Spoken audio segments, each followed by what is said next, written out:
Whether one is listening to this in Myanmar or from outside the country, we know it is a very difficult time for those of us who hold the Golden Land and its people in our hearts. In trying times like these, we can all use a bit more care and compassion in our lives. So on behalf of the team here at Insight Myanmar, I would like to say, in the traditional way Metta is offered, may you be free from physical discomfort. May you be free from mental discomfort. May you not meet dangers or enemies. May you live a peaceful and happy life. And may all beings be free and come out of suffering. And with that, let's move on to the show.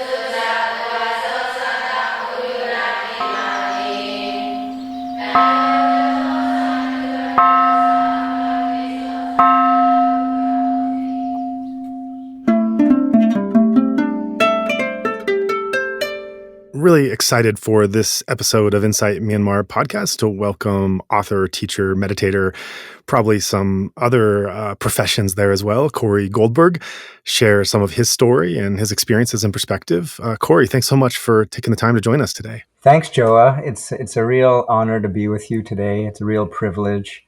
I really love the work that you've been doing. I've been following your podcast and your Better Burma project and Insight Myanmar, and Burma Dhamma and all these things. So it's great to finally sit down and talk to you about these things. Yeah, absolutely. I mean, you're definitely someone I wanted to have on for some time. You've done so much in your life, both professional and personal and meditative, as we'll get into. And actually, let's just jump into that right now. So just take us from where you're from and how you grew up and where your spiritual path began. Okay, well, right now I live in the eastern townships of Quebec. That's southern Quebec, just on north of the Vermont border. And I run a permaculture farm with my wife, and that are rooted in principles of Dhamma and permaculture, and we try to blend that together. I'm also teaching in the humanities department at a small college called Champlain College. And so that's where I'm at right now, and I'm still practicing in the Goenka tradition, and have two kids, 13-year-old and a 16-year-old, and they are my greatest teachers at the moment. Yeah. So I've been sitting with the Goenka tradition since 1997. I did my first course in Dharamsala, Dhammasikara. And I've been just sitting and serving courses ever since then. Obviously, since having a full-time job and children and farm and all this, my implications are not what they used to be, but I do what I can, and I integrate the Dhamma into my daily life as much as I can. So I grew up in Montreal. I grew up in a small Jewish community, English-speaking Jewish community. Most of Quebec is French, but I grew up in a small English enclave. And my family, we were mostly secular, although we practiced the culture. We did some of the standard, practice some of the standard holidays, but we weren't religious by any means. But the religious aspects always did have a place in my heart. And as I grew up, and I was trying to find deeper spiritual meaning in Judaism, I just wasn't able to find it. There were a couple of books out there, but just from a practice perspective, teacher perspective, nothing really connected with me. And then once I got to college, I started reading books about different spiritual traditions. I did my undergraduate degree in anthropology, and international development studies, but I did have a minor in religion. And so that brought me to reading about Buddhism and yoga and Sufism and different mystical traditions. And when I was about 19, I started traveling in India and came across different kinds of practices. And I just experimented with many different practices in Buddhist and yogic traditions. And then finally in 1997, I took my first course.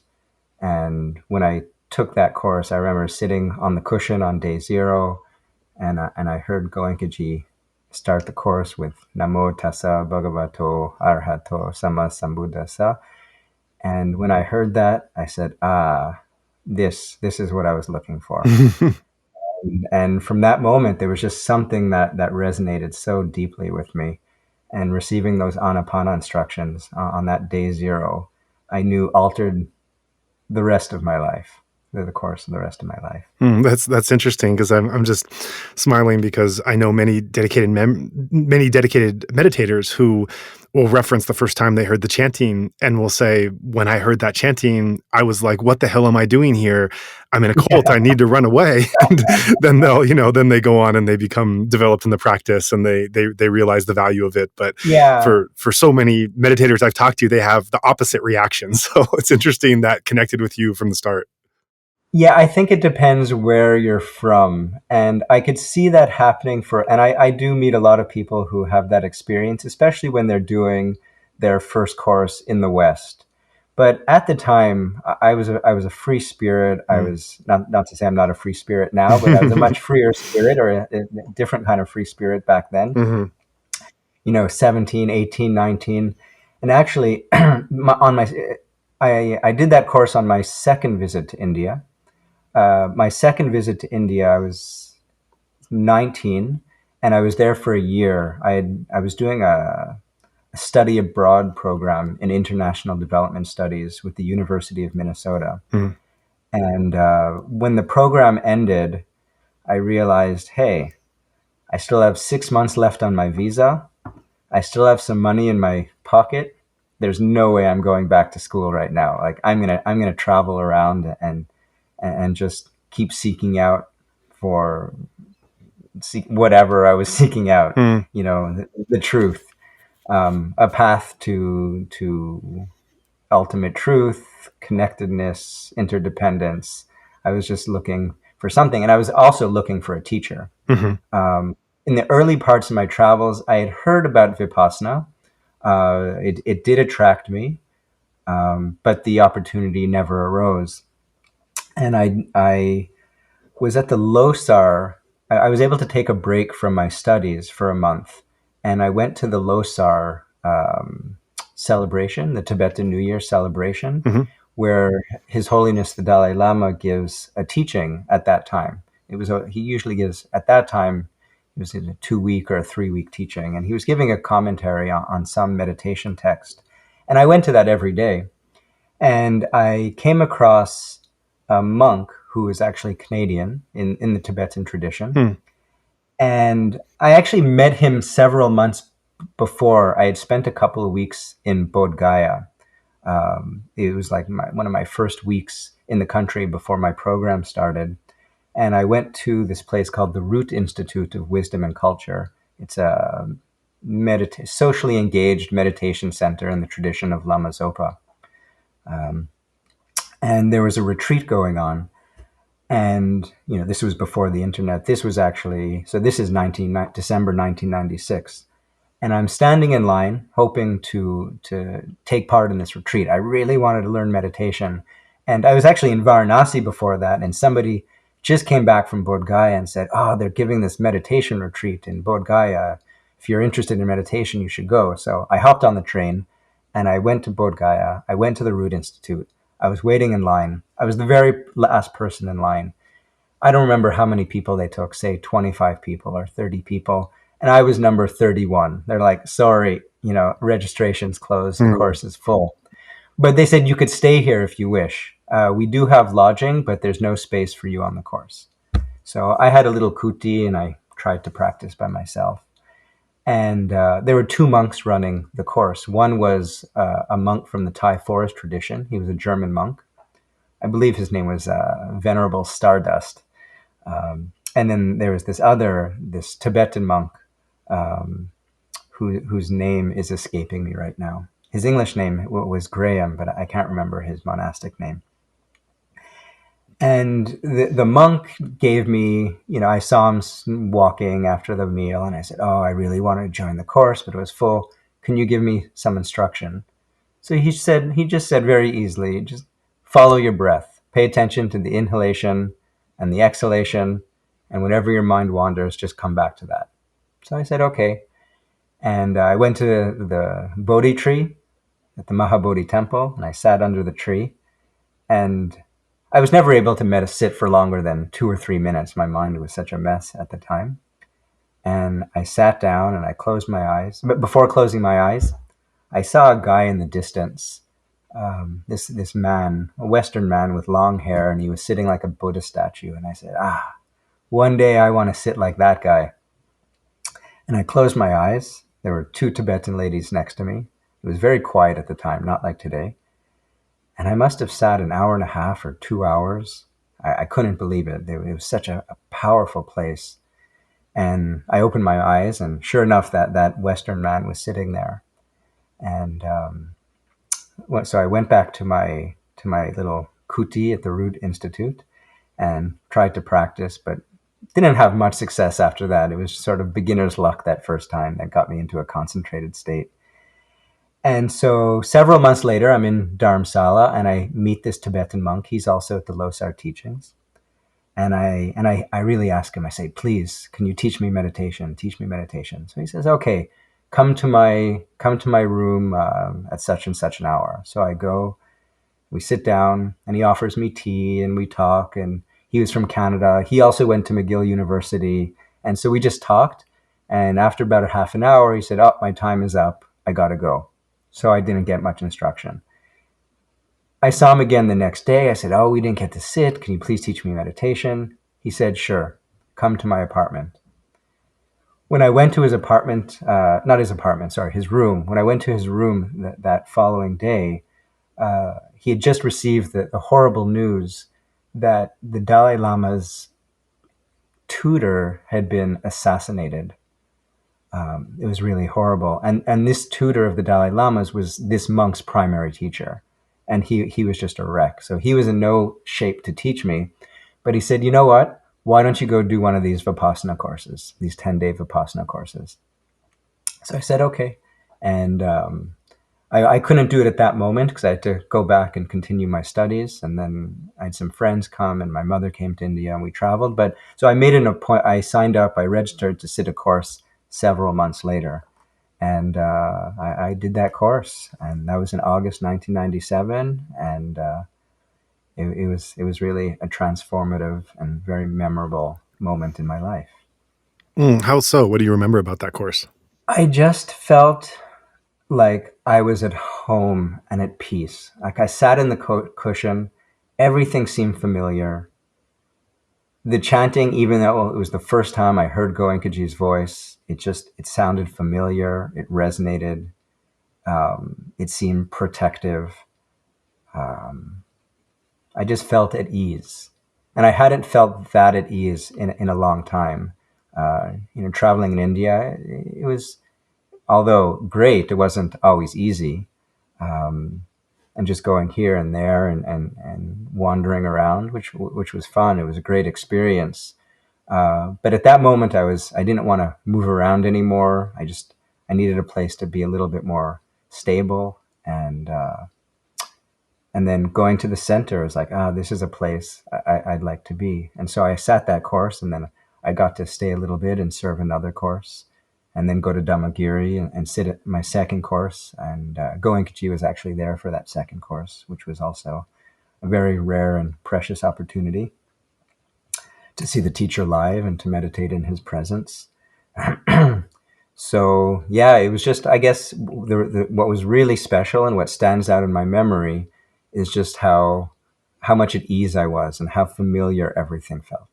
Right. That's nice to hear. And so then, Yeah. how did your spiritual path develop after that? You mentioned you served again in Dharamsala. You went to Damagiri. So I mean, you're in India taking your first course and getting just diving right into the Indian Goenka Vipassana community with serving and sitting, meeting old students and teachers and Yeah. Yeah. residents and such. And you're already somewhat familiar with India, having gone there at that time and that young age. And so, from that point, how did you get more deeply involved in that community and practice? So I went back. I came back to Canada to finish my undergraduate degree, um, and in that year, I would do. There was a weekly group sitting in Montreal, but in at McGill, in the Faculty of Religious Studies, there were two Buddhist studies professors who led morning meditations every day. There was one teacher who did mostly anapana based work. He practiced in the Theravada slash Western Buddhist order tradition, and the other was a Zen monk. Um, and so I meditated with them every morning. And so, although like I felt Vipassana, the Goenka tradition was my tradition, I still was very much inspired by these other teachers, these university professors, and these are the people I was with on a daily basis. So I was sitting with them every day, and and then at that summer, I sat a course and served a course at a non-center site in Quebec. And then the following semester at university, I just continued sitting at university and doing the weekly group sittings. And then I graduated. And after I graduated, I spent about a year and a half at the different centers. So I spent overall maybe 5 months at Damadara in Massachusetts. Then the Quebec Center had just opened in Sutton. It's at a new location in Montebello now, but I spent maybe a month and a half there. I spent 3 or 4 months at Dhamma Mahavana in California near Yosemite National Park. And so I just spent that year and a half going from center to center, sitting and serving, and making great friends, Dhamma brothers, Dhamma sisters. And there was one person in particular who I really connected with. And we met on and off in that time, traveling around the US together. And when we weren't sitting or serving, we would go on these long 8 or 10 day hikes, either in the Appalachian Mountains or in Utah, Colorado. And we would practice in nature. And so that was also a really formative time for me.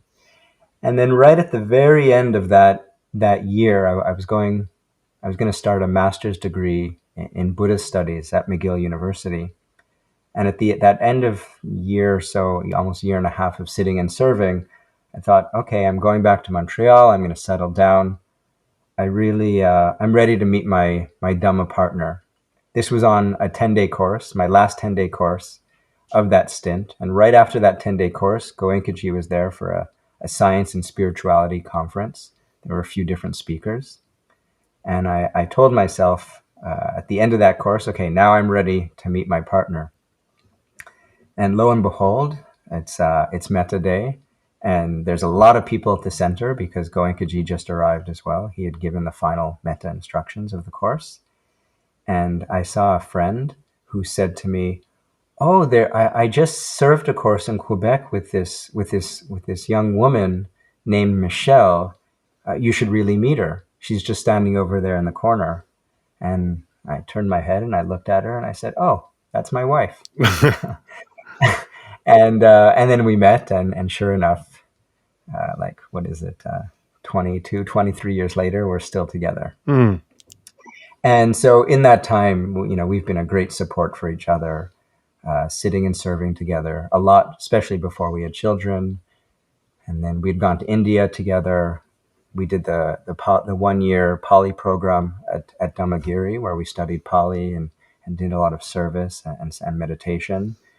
And then after we did that Pali program, we spent a lot of time traveling, and that's when we decided to write the book called Along the Path, The Meditator's Companion to the Buddha's land. Mm. And Right. So yeah, before getting to that that book, to set the book up, because in order yeah, to write a book that becomes a guide for meditators going to India, you have to have quite a bit of experience and expertise in those places. And so, so you finished up your schooling in Canada and spent some time going to the centers and courses in North America and meet your future wife. And then you mentioned how the future from that point holds quite a bit of time in primarily India, but also Burma.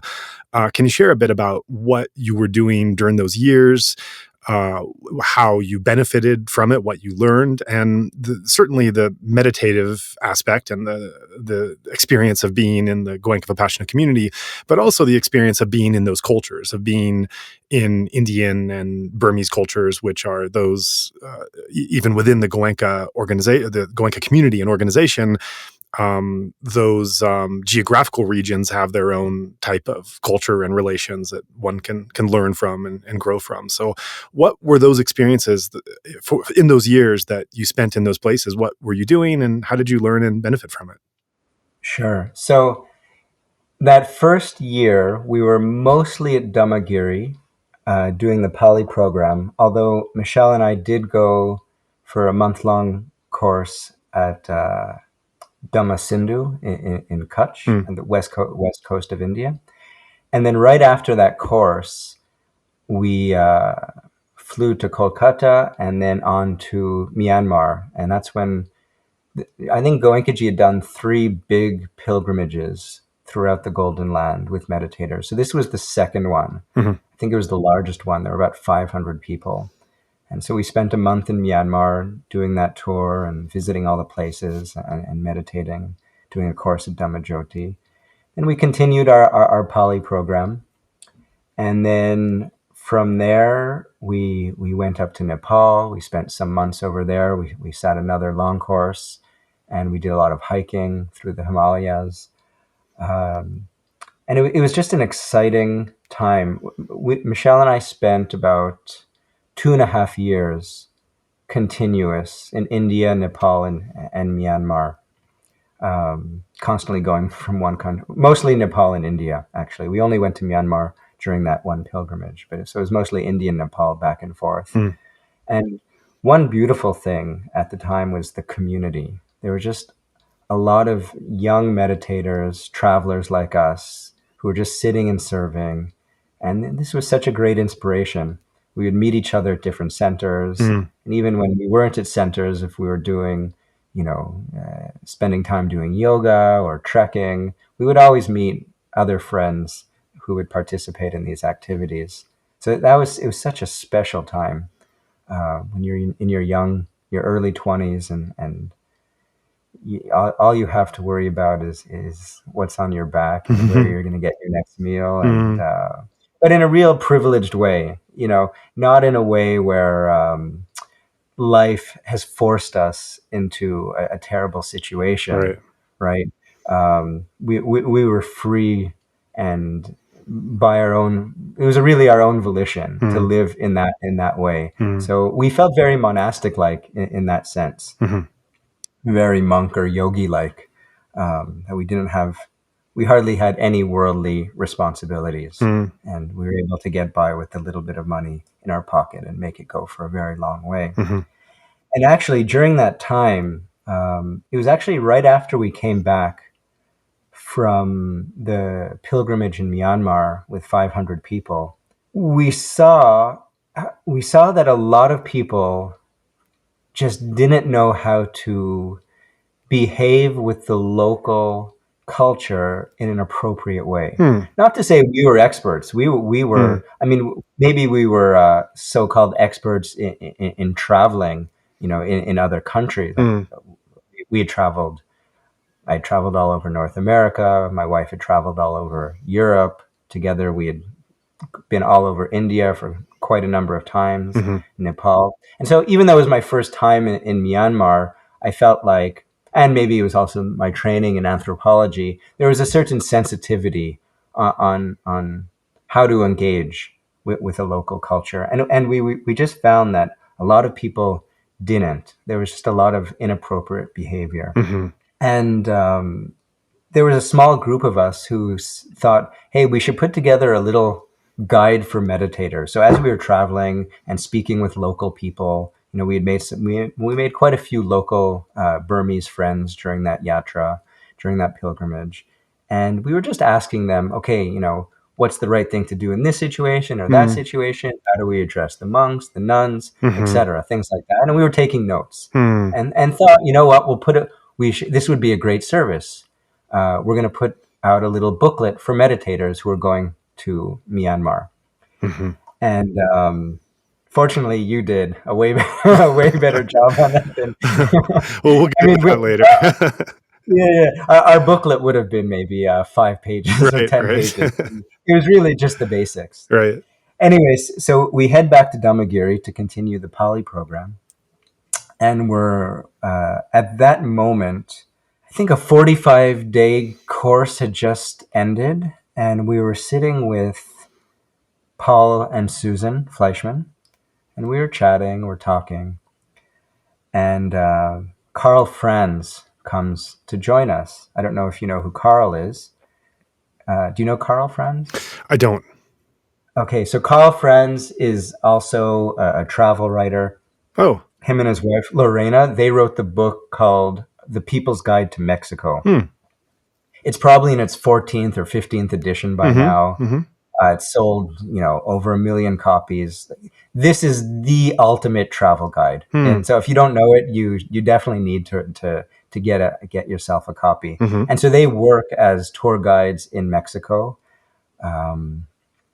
They work as tour guides and they write articles and they put together this, in my opinion, is probably the greatest travel guide ever written.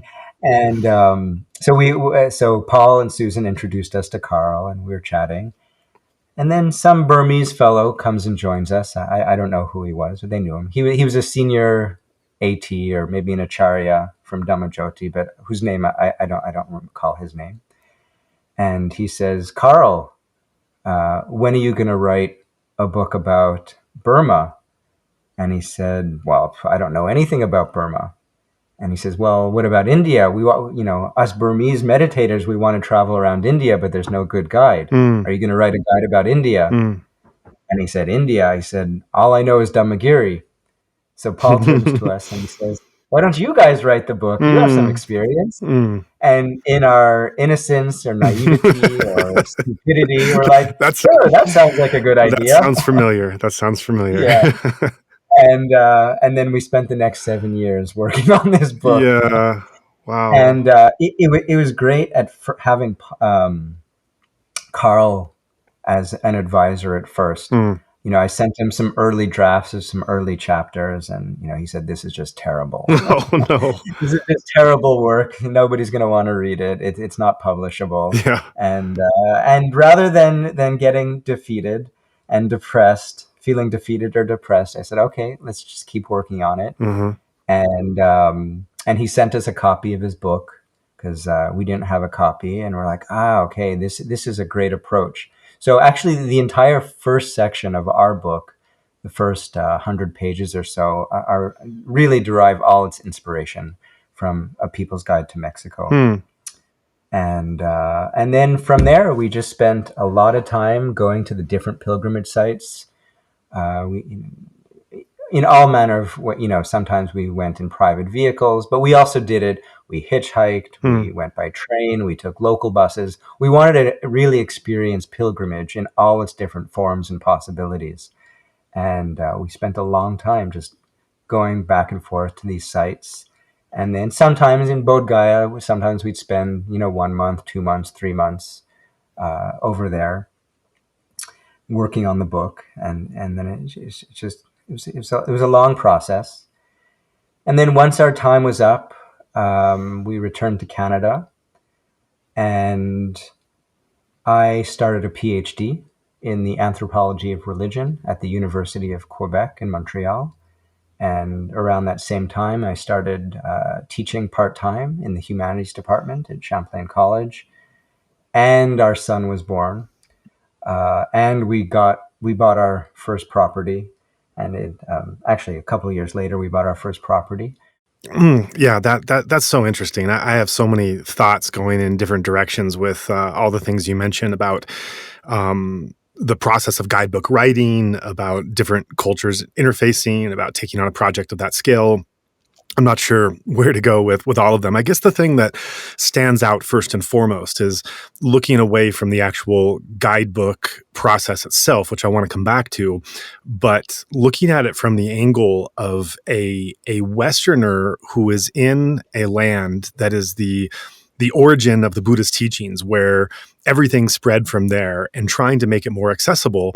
I don't know how much you've thought about this, and I'd be curious to know, but I mean, your book stands in a historical line of the last several hundred years of Western travelers, colonial administrators, spiritual seekers that are trying to uncover in greater and greater detail who was the spiritual figure, what did he teach, where did he teach it, and how can we understand this in our language, in our context and culture.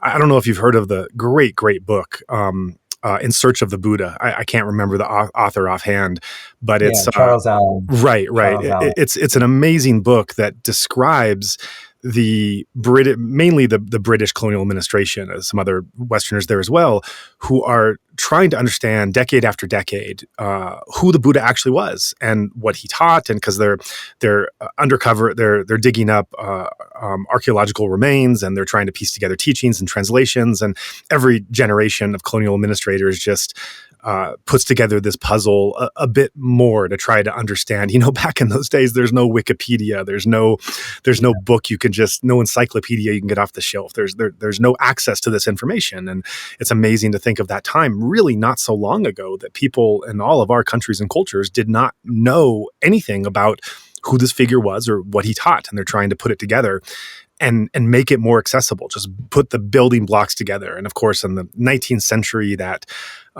with Orientalists and others, they and the Polytech Society, there's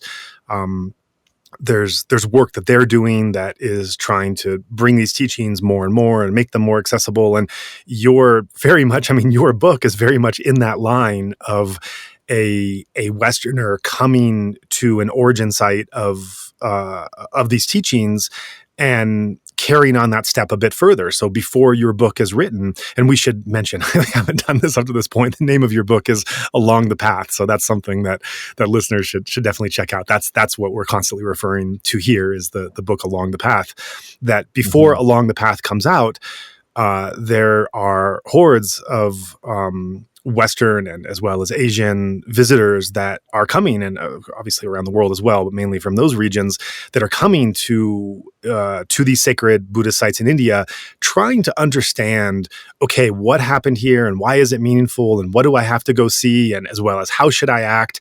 And there's a lot of scattered information to try to piece this together and understand, but there's no, online and from fellow travelers that have come before and written notes from various books pieced together. But there's nothing there. There's not just one text that's just like, this is where I should go, and this is what happened here. This is what to think about, and this is the specific sites in this region to see, and this is the history of what we know about what happened here.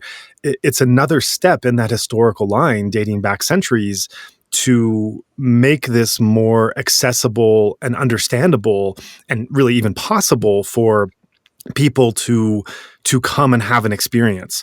And so I'm wondering if, like, in your process of writing and publishing and everything else, if you ever saw yourself in line with some of these historical events and academic attempts before, that you were building one more step in that progression.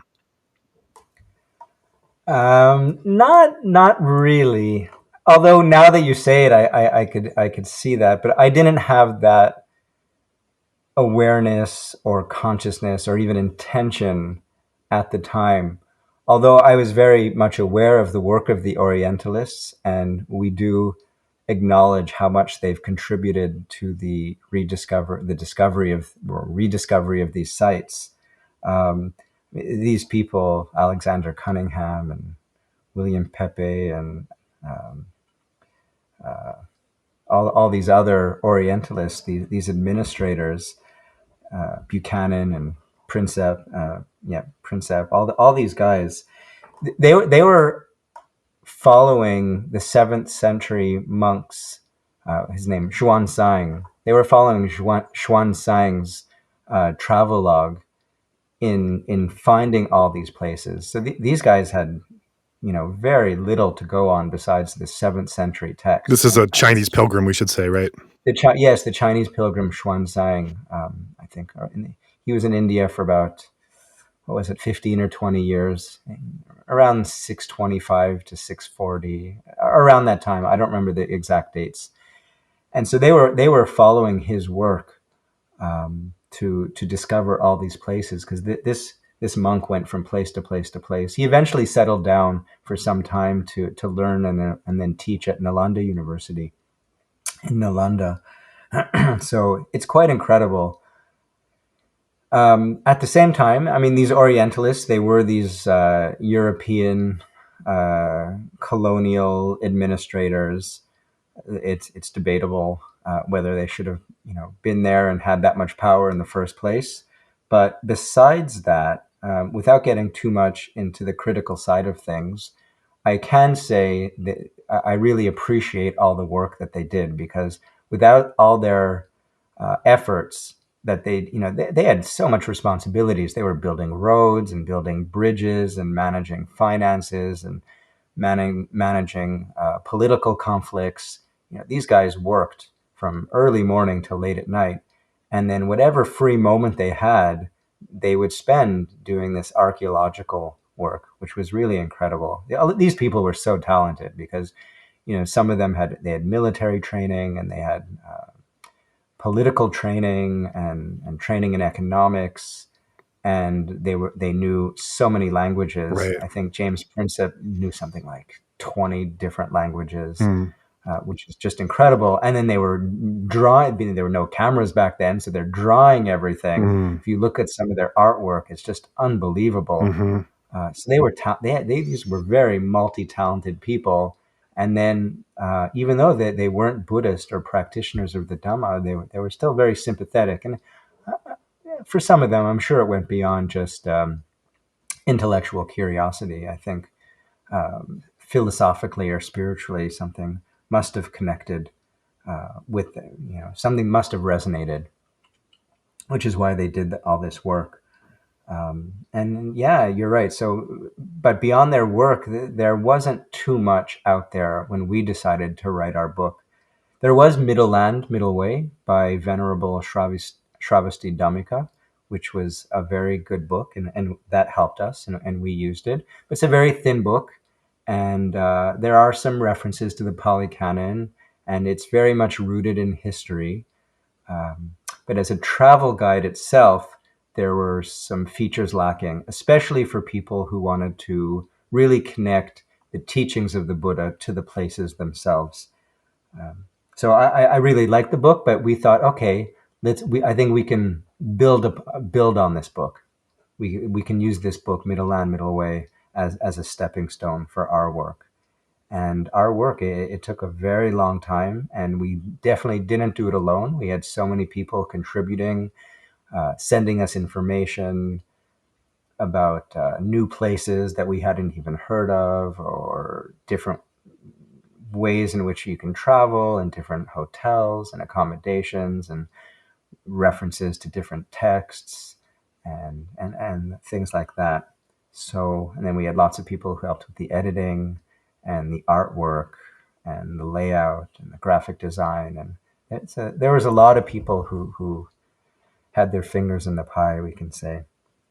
So I'm very grateful to all those people, and very grateful to the people who gave us time and space to write. That was a really interesting process. Sometime in Dharamsala, there was one place, this family that we became quite close with, and we would just stay with them for 3 months. We did that maybe 3 or 4 times, and just used our room as a writing space. Incidentally, the book Jesus Lived in India was also written in the same Oh, room that wow. we wrote along the path in. Amazing. Yeah, and a lot of time in Bodh Gaya, staying in different monasteries.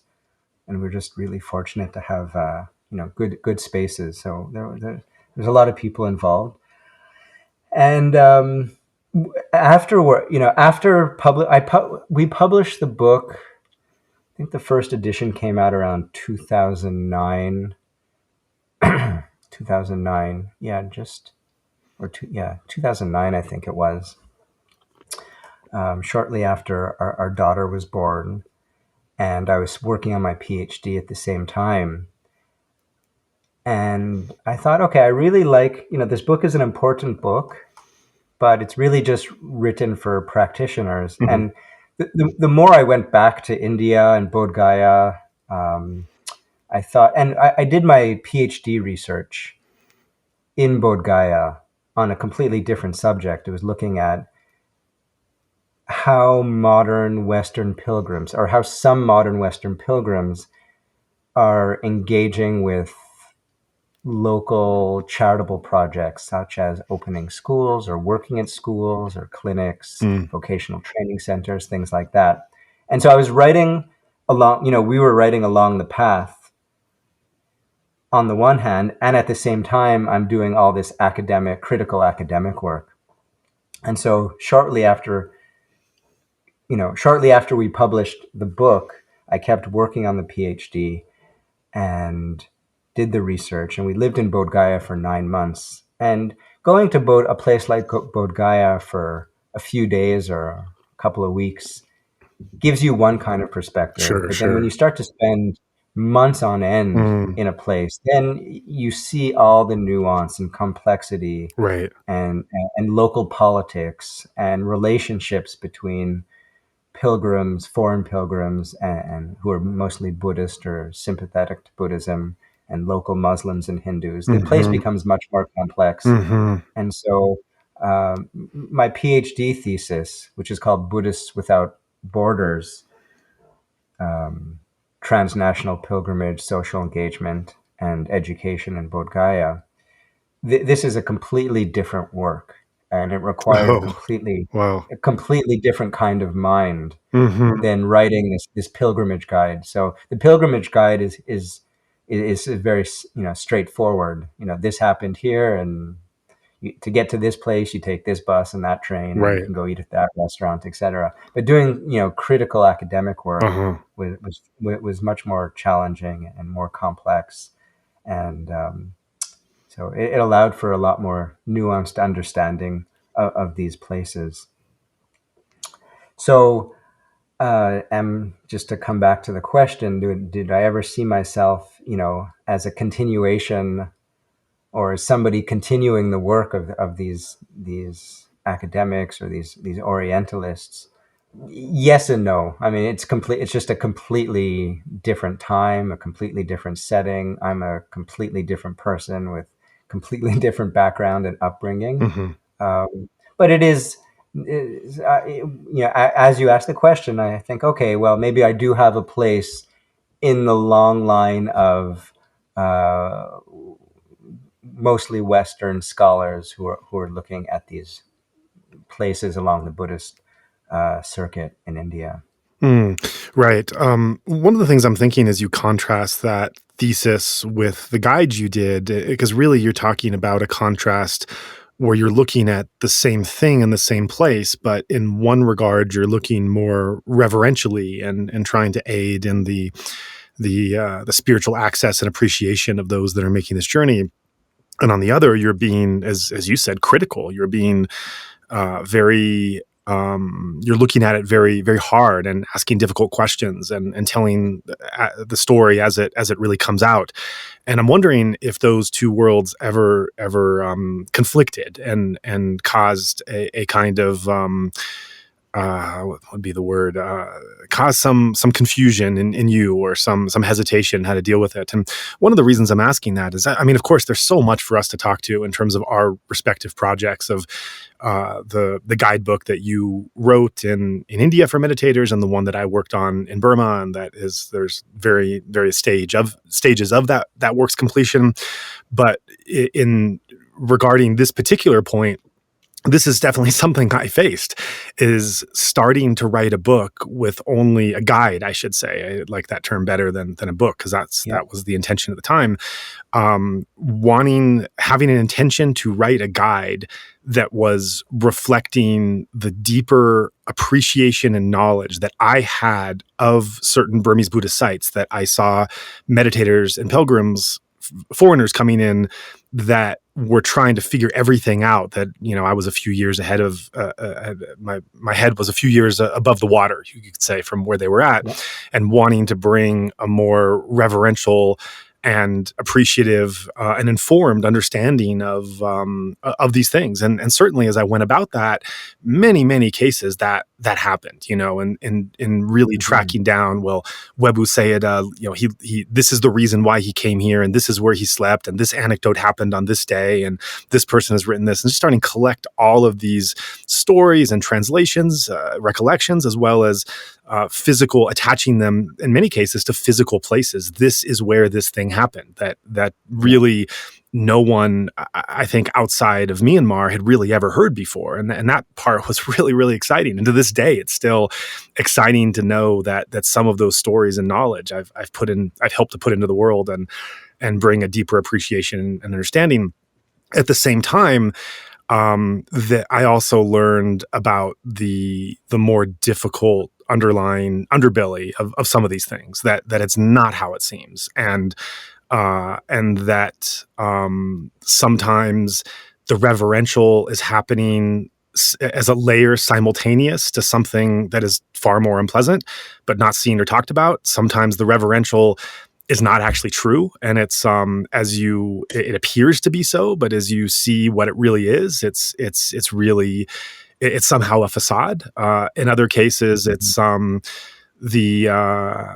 the story definitely exists, but it's far more complicated, and there's far more nuance to have to untangle and figure out and see the consequences of different kinds of actions and events than meets the eye. And so it was, as I was personally going through collecting and telling these stories, this conflict started to take on a greater and greater role in terms of who I was and what I wanted to express, and how to be where my boundaries were, and yet to also be honest. And I think, honestly, I think my complexity was, my guess is it might have been a bit more complicated than yours. Not to in any way underestimate what you uncovered, but by the fact that Burma is such a living and thriving Buddhist community, and where Bodh Gaya is living and thriving in some ways, it also has a past which in some ways is finite. We might never get to the end of that finiteness, but at least we know that these things happened. Whereas in Burma, it's constantly evolving. There's no one who knows everything that's going on in terms of the spiritual traditions in Burma. The most scholarly books start by acknowledging how little is known and how segmented and narrow their focus is, and with in regards to everything else that's happening there. And there's reasons for that. Obviously, the closed nature of the country, which is another aspect that differs, that makes these work differ, is the openness in being able to do it. But in any case, in Burma, the difficulty of starting to learn these greater complexities and to balance that with the reverential intention that had started it, and that was still there in some ways, it was just a lot more complicated. It brought up a lot of questions and confusions that had to be worked out. So I'm wondering, for you, I mean, you wrote 2 different books, so maybe in some ways, maybe that helped to be able to say, this mind is writing this and this mind is writing that. But I'm just wondering if you ever felt like you were holding contradictions or confusions or uncomfortable intersections, or not, or maybe it was just very straightforward that this is for this and this is for that. To begin, I think you're right. Myanmar is the situation in Myanmar is way more complex, and I think I pointed that out, really early on in our relationship, when we first started, chatting about your book, especially, and after that first pilgrimage to Myanmar, is that there's so many traditions, there's so many living traditions. When you look at India, for example, you want to learn meditation, it's pretty much vipassana as taught by S.N. Goenka or nothing. Sure. I mean, there are a few Western teachers who come and lead the occasional annual retreat, like Christopher Titmuss or some other people. But in general, in India, if you want to learn meditation, you're going to learn this one kind of practice. Whereas in Myanmar, there's, you know, hundreds and hundreds of masters and traditions. And so it's like you have this whole buffet that you can choose from. And obviously, when you mix in with the long cultural tradition and you mix in the political tensions and conflicts, it's just a very different story because it's so much more dynamic and alive. Where when you go to the pilgrimage circuit in India, sure, yes, on the one hand, yes, you only have the centers and practices taught by Goenkaji, but also these places have only been, recently discovered within the last century or so, and the local population isn't Buddhist either. It's all Hindu and some Muslim. And so all the places that are popping up are really popping up, like the Buddhist places I'm saying, are really popping up purely for pilgrimage or religious touristic purposes. And so it has its own set of complexities, but not nearly the same as what you experience in Myanmar. It's almost like the whole country is just filled with, mini pilgrimage routes, whereas in India is just this one main route. And to come to the question, have I felt a tension or a disjuncture between my spiritual work and my academic work? Yeah, at times. It's very difficult in the academy to declare yourself as a practitioner. I think it's easier if you're, let's say, a rabbi and you're studying Jewish studies, it's permitted. Or you're a minister and you're teaching Christianity at university or theology, it's accepted. If you're a practicing Muslim and you're teaching in the university, it's accepted. But as soon as you're a quote unquote convert, as a Buddhist or a Hindu yogi or a Sufi mystic or anything like this, it's not really, it's frowned upon. And so a lot of people who are in, and this is obviously changing, but when I was doing my PhD, it wasn't really, it was kind of frowned upon. And then, so in terms of the work that I write about this in my PhD dissertation, and I never published the dissertation as a whole, but I've published maybe 5 or 6 chapters. Pretty much every chapter has been published in different journals and books, academic books. And there is quite a bit of a postmodern reflection in that work where I try to be honest and say, well, this is my spiritual practice, this is my intellectual history, this is my ethnicity, this is my family life, this is the way I see things, and I acknowledge that all of this is going to color the way I'm framing my questions and interpreting my data. So I think it's really important to be honest. And I think that goes, on both sides, even in spiritual practice, to avoid spiritual bypass and avoiding what's really happening and avoiding the tough questions, all in the name of meditation, is problematic. And I feel like my academic work, my critical academic work, has helped me shed light on my biases, on my opinions, even on some of my shadows. Like through that reflective process really brought a lot of these things to light, and I was able to use them as tools or objects of investigation in my meditation practice, my contemplative practice. And then on the flip side, I feel like the meditation really helped me ground myself in my practice and helped me frame questions that were useful, and they were going to be useful and helpful for other people, whether they're meditators or other academics or people who were involved in philanthropy or going to work in some kind of charitable project or start up a charitable project. I really tried to make my research. I came to my research from the perspective as an engaged academic. It wasn't just critical analysis for the sake of critical analysis. I really wanted it to be useful in some sense. And I feel like my meditation practice really helped me do that. And my meditation practice also helped me I feel very more open-minded when I was interviewing people. Sometimes when we get stuck not stuck, but when we stay involved with just a single tradition, our thinking can get narrow, no matter what the tradition is. I think this is true for practitioners of almost any tradition. When you're only hearing one type of discourse, your mind tends to think that way, and it becomes very easy to be judgmental of other practices and traditions. And so I feel like a lot of so maybe this is more of the academic work helping my spiritual practice. The academic work really promoted a sense of open-mindedness. And maybe the meditation practice really helped me embody that open-mindedness. And because there was a lot of investigation of my own mind, I could see, there's bias here.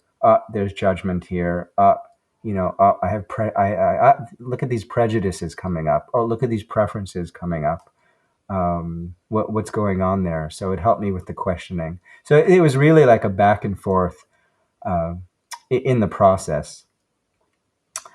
The thesis itself and the articles, the ensuing articles, I felt gave me a lot of perspective on Bodh Gaya, especially because the thesis was really about Bodh Gaya, not so much the whole pilgrimage circuit. It was really about Bodh Gaya. And when I would be bringing groups, and we can come back to this later, but when I started bringing groups with Pariyatti in 2013, I believe, to these sites, right away, I submitted my dissertation. I finished my PhD in 2012, and then in 2013, I led my first group to along the Buddhist circuit to all these sacred Dhamma sites. And especially when I was in Bodh Gaya, where I knew so many people. I knew all the local hawkers, and I knew the street kids, and I knew all the restaurant owners, and I knew all the scam artists and the thieves, and and people involved in the various social organizations. Like I really knew a lot of people there. And I knew a lot of what was going on. A lot of the work that was going on was very kosher, but there was also a lot of sketchy things happening. And so I constantly had to make decisions what to share with the group, right? Do I want to share the whole picture? And if I do share that whole picture, what purpose is that going to serve? People are coming for a meditative experience. They're only here for a few days. So in 5 days, they can only receive a little bit of information, not a lot of information, especially on that level. So I would really limit where I took places and the things I said to things that were directly connected to meditation and the spiritual life. But I also allowed people the opportunity, if they wanted to ask questions privately or after the pilgrimage, if they wanted to have other kinds of discussions, I kept that open. And I did, for people who were interested, I sent them, a link to my dissertation if they wanted to have more information. So some people were interested in that side of things, and other people weren't. And that's kind of the beauty of pilgrimage. Because when we travel to these sacred places, often as an act of spiritual devotion, there's multiple meanings. People have different sets of expectations. People have different reasons why they're going. People have different interpretations, and they're attracted to different things. And so some people were just really interested. Oh, I just want to do this. I just want to go to the Bodhi tree and a couple of other sites and just meditate. Other people wanted to visit schools and clinics and other charitable institutions. So sometimes I would be able to direct them in that direction as well.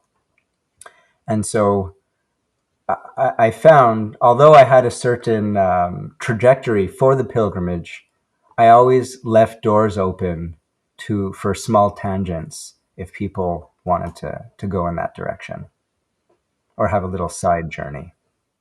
Yeah, and it's bringing up memories of the Pariyati pilgrimage we did together in Burma, and Yeah. I believe I remember you saying during that, definitely someone said this to me. If not you, it was someone else, but it was a comment that it was a realization that when you do a pilgrimage in India, you are really the master of your group. And if you want it to be a Thai forest tradition pilgrimage, or a Goenka pilgrimage, or a Zen Buddhist pilgrimage, or a New Age whatever pilgrimage, if it's a bunch of traditional Sri Lankans, whatever your group is, because you're visiting sites of history, you can really keep the vibe and the discourse and the methodology of your group alive and consistent, while you're also interacting with these sites from the past.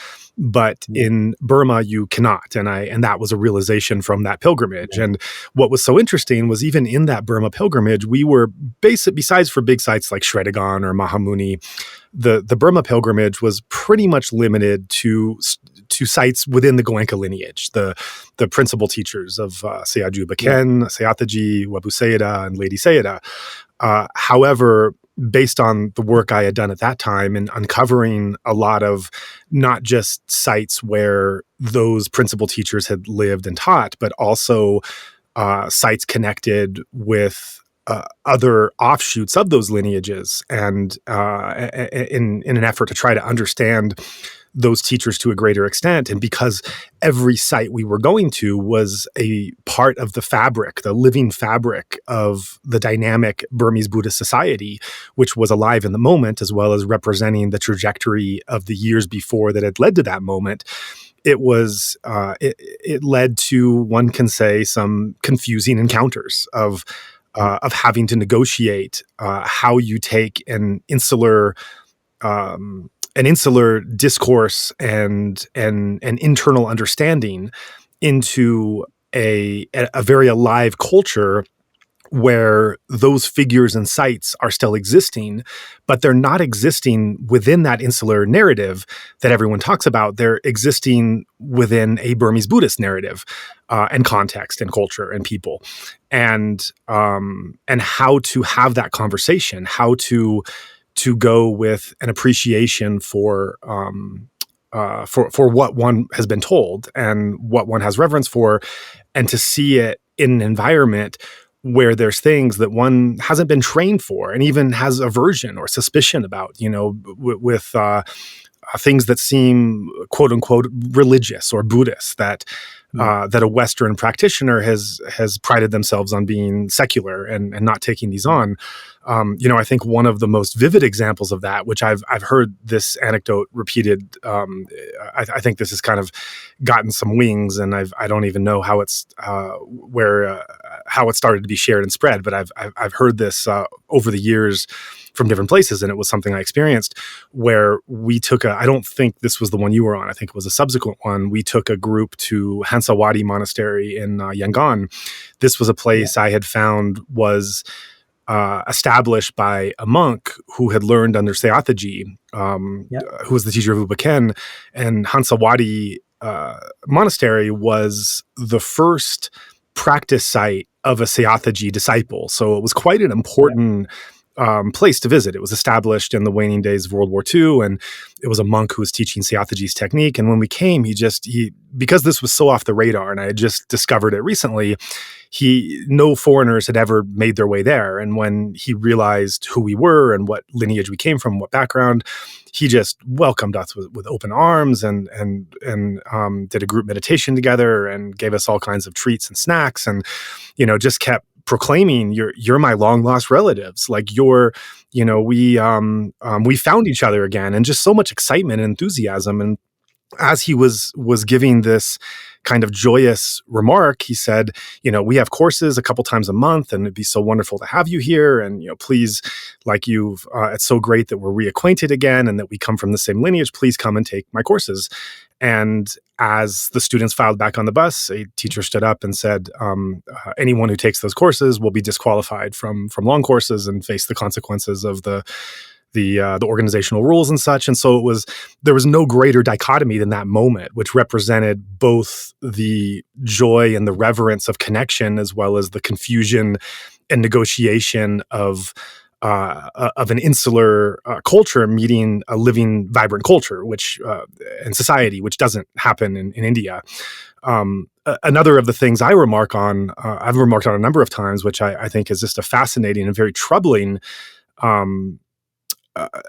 incident to reflect on in terms of what it's meaning, is that Sayadaw U Ba Khin, who is the teacher of Goenka, the way that he was able to start his teaching career was that U Nu, which was the president at the time, he made the very controversial decision to proclaim Buddhism as the state religion. The result of that decision started the Kachin Rebellion. The Kachins, who were Christian, decided to break away from the Union and rebel from their disgust that they were going to be living in a state that was not going to give the same preferences to their religion and was going to mandate another state religion. Because of that state mandate, Sayadaw U Ba Khin, who was a government minister, was allowed in his government office to have a Buddhist shrine, not just to have a Buddhist shrine, but to bring speakers, to give discourses, to encourage following the precepts, to give short Anapana instructions. And indeed, before IMC was developed, the first meditation instructions happened inside a government office by his own clerks, who were encouraged to attend. For many Western meditators who are, quite progressive and hold quite liberal values and a strong adherence in church and state, and when we would see incidences today in our countries of living in a Christian majority country, of trying to make Christian incursions into curriculum or government service or state buildings or whatnot, we're righteously incensed that this would happen. And yet, as we go back and trace the history of IMC and U Ba Khin, we are beneficiaries of a state mandate that was giving preferential treatment to Buddhism and providing numerous state resources to propping it up, which was hurting and harming all the other non-Buddhist peoples in Myanmar, to the extent that it actually caused a rebellion that hasn't been quashed to this day. And so that's just another example of how do you take this? How do you, when you learn this complicated history, and you have, on one hand, holding this great reverence for what U Ba Khin was able to do, and how that, for those people in the Goenka lineage and Goenka students, to realize that U Ba Khin's actions was what allowed them to get a Dhamma that transformed their lives, and how valuable that is. But then balancing that with why U Ba Khin was able to do this, and this complicated history, and the complicated history of Buddhist nationalism and anti-Muslim sentiments and anti-foreign sentiments. I mean, the Muslim or the Indian and Chinese populations that were there, and on and on. I think one can easily say, well, I'm just a Western practitioner and this doesn't concern me. This is politics. I don't need to know about this. And yet also, that's not really fair to say if you have reverence for what Sayadaw U Ba Khin did, and yet you want to close off the part of the mind that is the history of how he was able to do it. This all becomes just very, very complicated. So I'm sorry, I'm throwing a lot at you right now. I think I've given you 3 different connected anecdotes. I'm not even going to ask a question. I'll just leave my ramblings there and pick up from anything that I said. Sure. Yeah. There's a lot to chew on there. I don't have really the historical knowledge to comment what the impacts of the president or prime minister making Buddhism the state religion. So I'm going to shy away from making any comment because I don't have enough knowledge about that. But one thing I will say, I do remember reading little pamphlets when little pamphlets put out by Ubakin that when he was offering these courses, he was also offering them to non-Buddhists. And he made a point to say these are open to, I think, Christians and Muslims and Hindus, if I remember correctly. So he was trying to bring in people from all backgrounds, all traditions, and emphasize the universality of the practice that he was teaching, at least at the basic level. So I don't know if he was, conscious of he must have been conscious of the privilege that Buddhists had. And so he was trying to smooth that over by bringing everybody or making his courses or his classes or his sessions available to everybody. I'm just taking a guess here. I don't really know.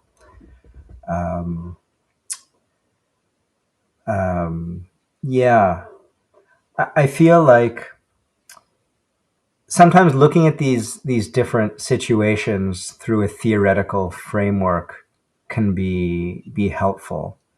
I'm not sure if you're familiar with the work of Victor Turner. So he writes an anthropological analysis of pilgrimage using these different concepts, which he calls liminality and communitas. And I feel this is very helpful to understand the process of pilgrimage and in a straightforward way versus ways that get very complicated. So Victor Turner's approach to pilgrimage was very straightforward. Basically, he says all pilgrims go through some sort of initiation, purification, and then a transformation.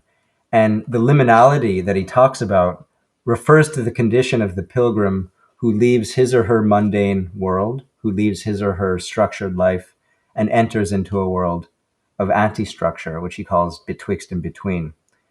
And in these incidents, all social roles dissolve and everybody becomes marginalized, socially marginalized, geographically marginalized. And when that happens, it creates a bond, like which he called communitas. And all these qualities of pilgrims is all these qualities sort of mix together, whether and they become a homogeneous group, which allows for a sense of egalitarianism and comradeship, and even a sense of sacredness, because all classes and castes are temporarily suspended. So this is an attitude I often see on the pilgrimages in India. Okay, like people are coming from all over. I remember that first pilgrimage I did, there was maybe 30 people from about a dozen different countries. And there was a lot of senior teachers, acharyas, assistant teachers, and a handful of people who weren't assistant teachers. But all those roles and all those titles disappeared. And we all went through this process where, we were initiated into the pilgrimage, and then this, what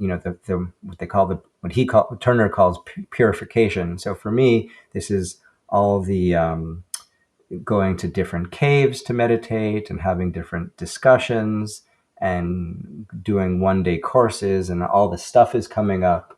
And then afterwards, we're transformed in one way or another. And it's difficult to say how, but we do have some transformation that takes a long time to process, and we really feel it when we go home. And so this is a very standard way of looking at pilgrimage.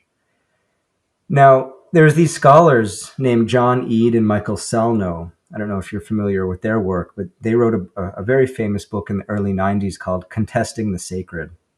And they're critiquing Turner's work, because Turner had these preconceived ideals. And in their work, they said, well, it doesn't always, sometimes Turner's framework works, but there's always these diverse and discrepant um, instances that happen on pilgrimage, which kind of highlights what you were just talking about.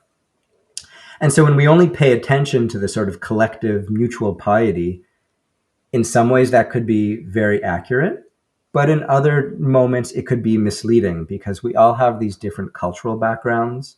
We have different political positions, which sometimes manifest in the crowd, as in the example you just gave. We have different expectations. We have different motivations. And these are often very different. Another example, we actually did go to that Hansarwadi meditation center on the first pilgrimage. We can come back to that later. But these divergent attitudes that I'm talking about, I don't know if you remember on the first pilgrimage, we were meditating a lot. And I remember one morning, I think we were going to Mahamuni Pagoda in Mandalay. And we said, okay, be ready for 8 o'clock after breakfast. We're going to the pagoda. And there were a couple of people who were like, more meditation. I'm sick of meditation. I just want to go jogging. And I don't know if you remember that, but there were a couple of people who decided to skip meditation and go jogging. And I know that bothered us at the time. And there was another person or two people, they were sick of pagodas and monasteries. They wanted to go visit different schools. I think one of these people is a school teacher, and she just wanted to visit schools. She was done visiting pagodas. And so, in a sense, I remember, both of us and even Snow were a little bit disappointed. But upon further reflection, thinking about this idea of contesting the sacred and how all of us have different motivations, it really shows how these boundaries are constantly shifting. They're constantly moving, and instead of creating these generalizations, it's sometimes important to focus on the specifics, because there's not just a single specific discourse that is applicable at all times, but there's often these conflicting discourses. And so in Sure. Burma, in Myanmar, it's like there's all these different things going on, Yeah. and all the participants have different expectations and motivations and responsibilities. So I'm imagining. I mean, I wasn't there on that second pilgrimage, but I imagine if one of the leaders in the organization said something like that, maybe the person's, I don't know if you spoke to the person, and we don't have to get into that here, but I'm hoping that the motivation was less sectarian and more just saying, just to let you know, these are the sort of rules. And like, there's a lot of people who want to sit long courses. And if you go and sit here, and there's nothing wrong in sitting in this place, but if you do a retreat in this sort of side branch tradition, then you'll probably have to wait your 2 years before you can do a long course in this tradition. So sometimes I'm wondering if it was just for information purposes rather than sort of authoritarian or sectarian um, positioning.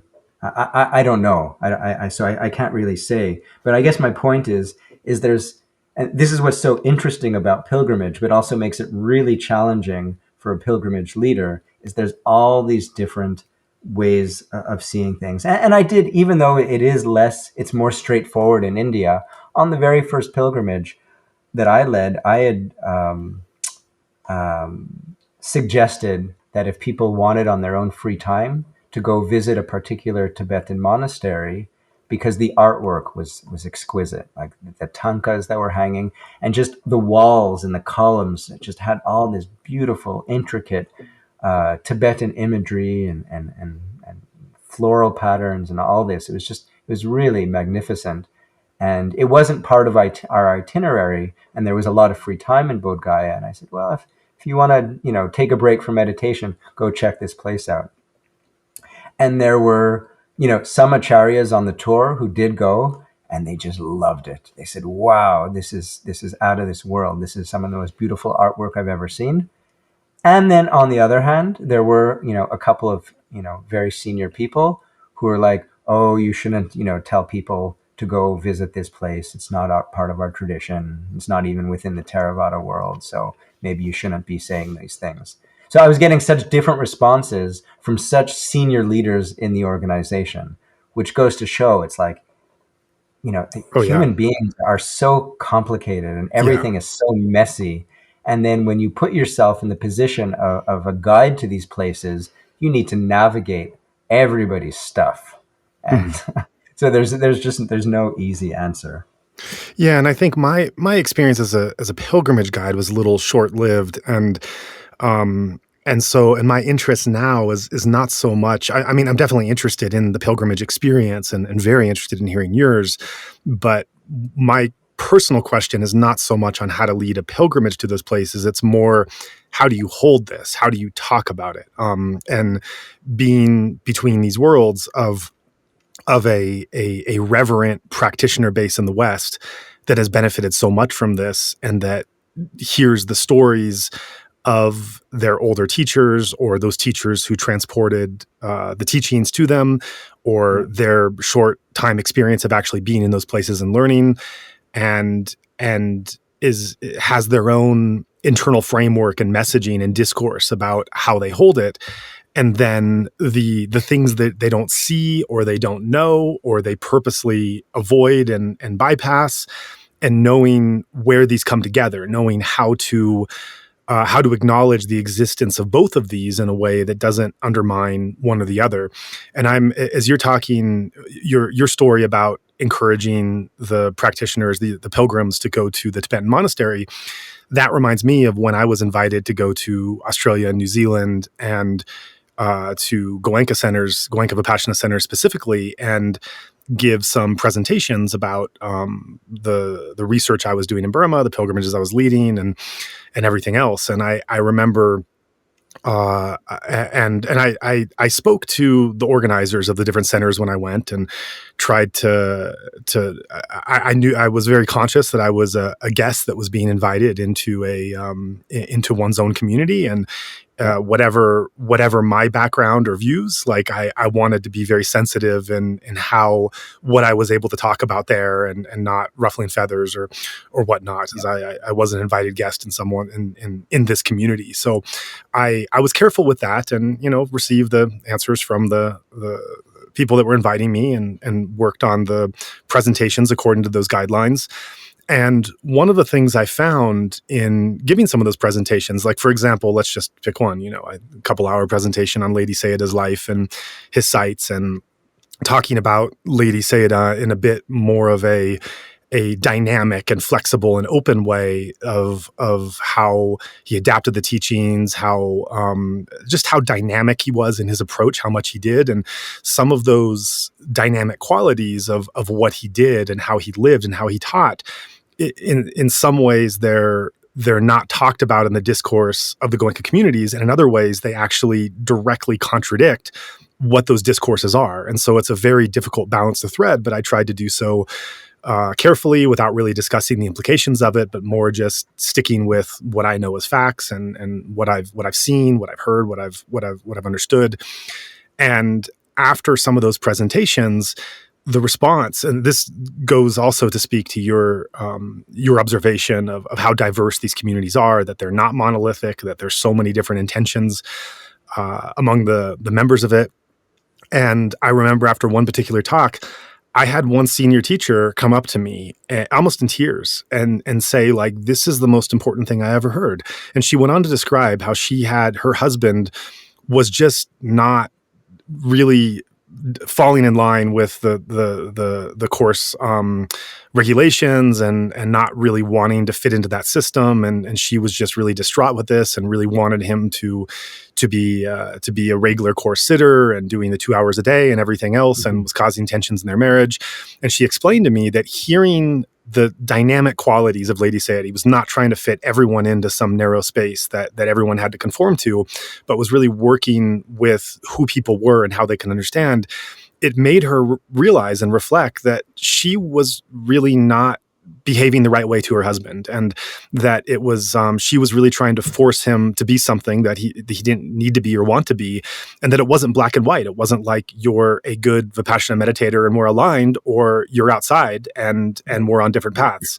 And that talk gave her the insight and the ability to realize how she could be flexible, and how she could adjust the way that she was relating and her expectations and everything else. And it just gave her this sense of liberation, like a weight being removed.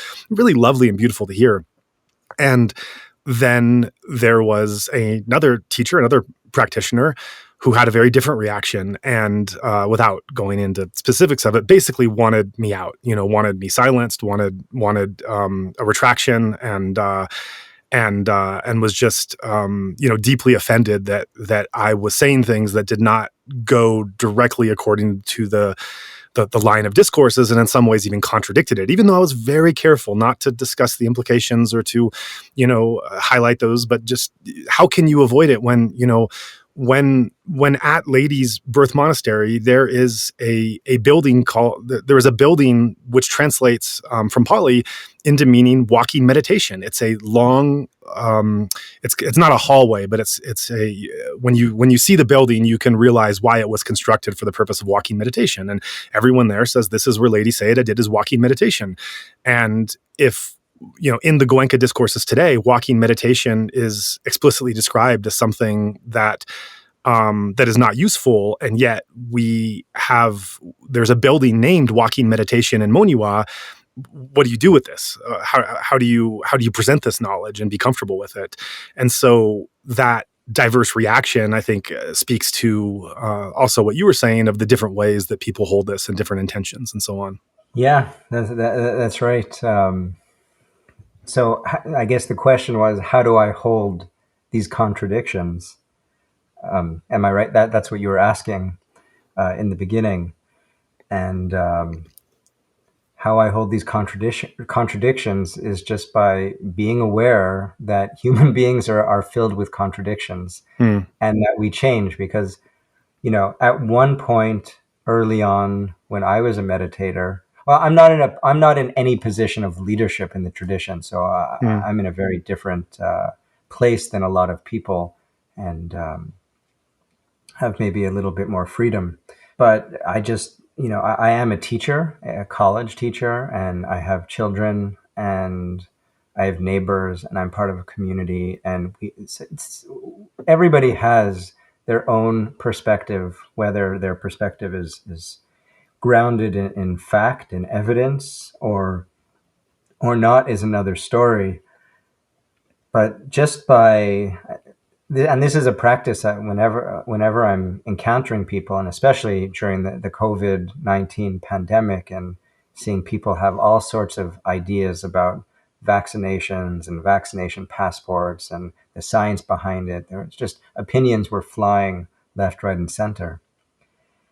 And so I just try to recognize that we're all faulted human beings.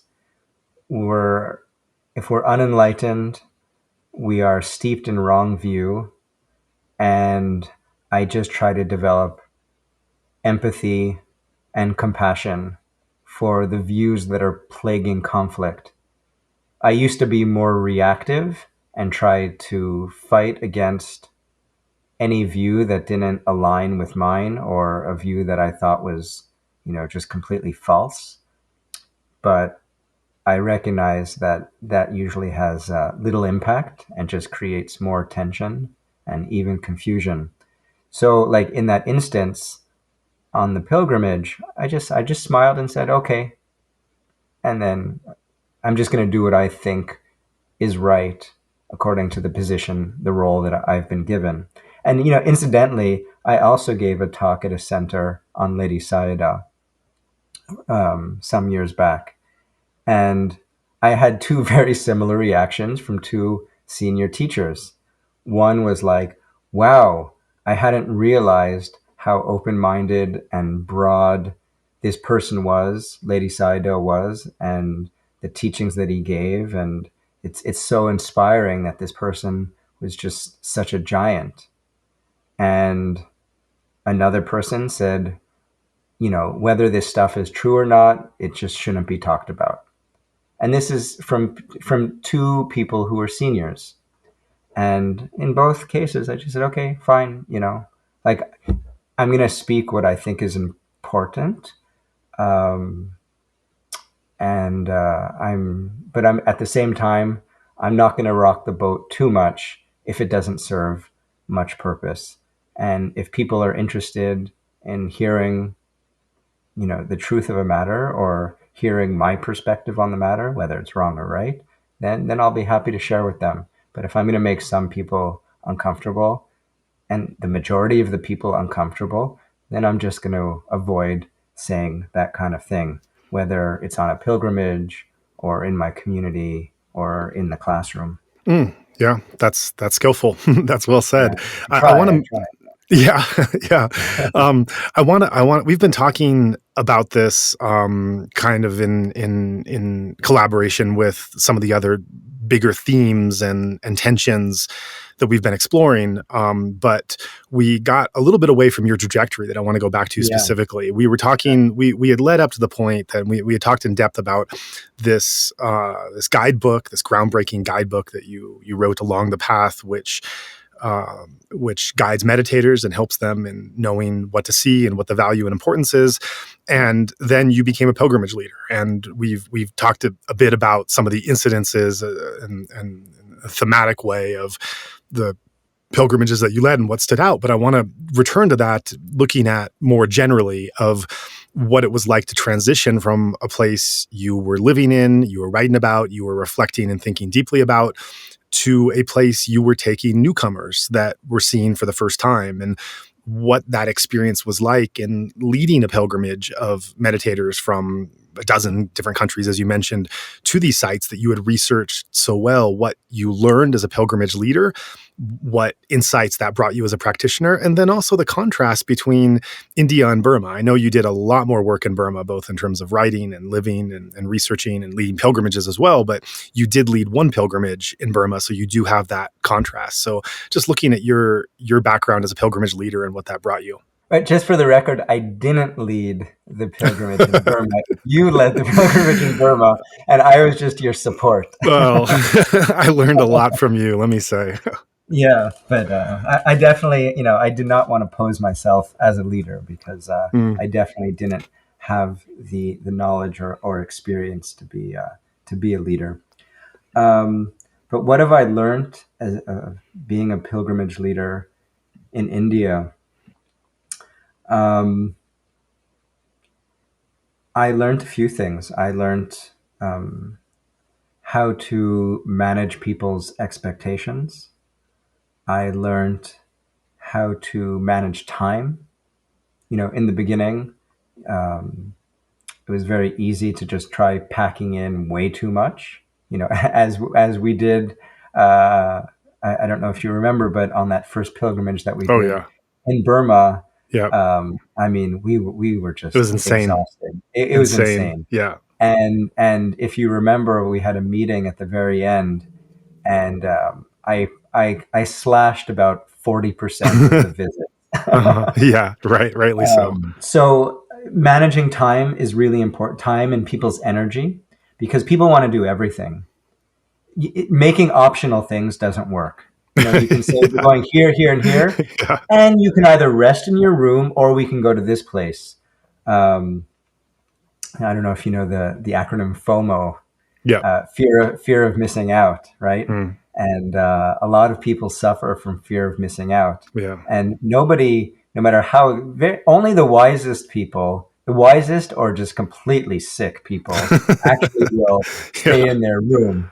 Most people just want to soak in everything because, they've dedicated this time and they've spent this money and they'll probably never come back again. So it's a once in a lifetime opportunity. Let's just get in as much as possible. So learning how to manage that and not create too much expectation. Because another thing is, especially in the beginning, it's so easy to say, oh, wait till we go to this place. The vibration is so pure. It's so powerful. And then we go to that place and some people feel it and other people are like, yeah, I don't feel anything. Right. And then it just makes you look, it just makes me, if I make those kind of statements and set up expectations, Mm. I think it's unprofessional, and it shows maybe a little bit of lack of skill or wisdom on my part. So I try not to set up too much expectation. Managing conflict is really, it's a skill that, it's not something I deal with so much in the classroom, but you definitely develop the skill a lot as a parent, Hmm. or as a community member, especially during a time of a pandemic, and on a pilgrimage, because it's exhausting, Yeah. right? Yeah. And like we said, people have different motivations for coming. They have different intentions. And I found it was even more so. Maybe it was just a luck of the draw, or maybe it was because of the country, but it was much more so the case on the pilgrimage that we went on. That was the most challenging pilgrimage Yeah. I've ever been on. And even Yearn, Yeah. who's quite an experienced pilgrimage guide. He Hmm. has actually much more experience as a guide than I do. Mm. He also says to this day that was probably the most challenging pilgrimage he'd Yeah. been on, Yeah. because there was just so many people from, not just from different backgrounds, but just different intentions and expectations and Yeah. desires. Um, and I feel like a lot of the people who, it depends on the group. Sometimes you go in a group and everybody's a very experienced meditator, and maybe they've already been to India. So it just flows more Yeah. easily. If somebody's never been to one of these countries and Mm. they're actually a relatively new meditator, then you have to learn how to manage that Hmm. as well. Um, so time management, expectation management, conflict management, and resolution.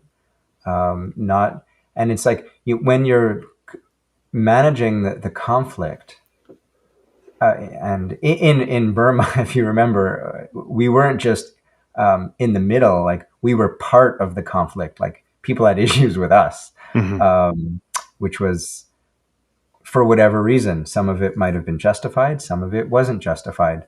And so, as a pilgrimage guide, you have to not only be prepared to deal with emergencies, Hmm. mental health emergencies, physical health Hmm. emergencies, which I've had to do, or conflicts between different pilgrims. But sometimes people are directing their negativity towards you for this reason or that reason. And uh, it's important to have the difficult conversations, and to clear the air and be transparent, to help overcome the discomfort and the negativity. But you also have to know how far you're willing to go, because sometimes, if in that very charged setting, if you go too far down the rabbit hole, it's going to drain you, and then that's going to impact all the other people who you're responsible for, Yeah. right? And so that's really important. Mm. And so that was, definitely learning on the job process. Mm. Because it's not like there's formal training. I guess there is formal training for tour guides, but myself, I was just learning on the spot. So Yeah. it was a steep learning curve. Yeah. Yeah. Pilgrimage is different than tours. It's different for a tour, and maybe it would be helpful to go to tourism school. I'm not sure, but I think it's important to have a good, solid practice, and really be able to maintain your equanimity in these various instances. Yeah. Be aware of everything that's going on, outside of the group, that can influence the group. Be aware of everything, of all the dynamics, internal dynamics within the group, and develop equanimity and patience and empathy and metta and compassion.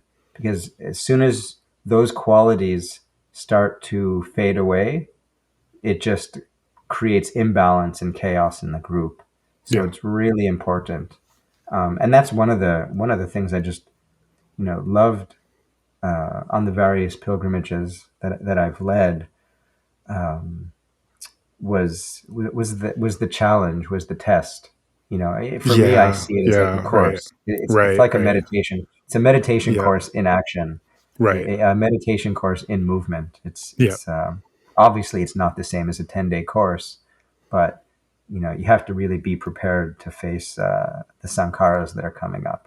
And how about the difference between India and Burma, between your role and if you're not if you don't want to say you're a leader, you're definitely playing some kind of leading role and organizer in both of them. But just in having done so much in India and then just one in Burma, not on the pilgrim end, but on the organizational end, what did you find was similar and what was different, and how were the challenges and the inspirations also manifesting? I mean, like we spoke earlier, one of the in India, it's simpler because it's just there isn't the same level of historical and political complexity or even cultural complexity that pilgrims are going to be faced with. In India, you're going on a route. The places are distinct, but because they're mainly archaeological sites with a few practice sites scattered about.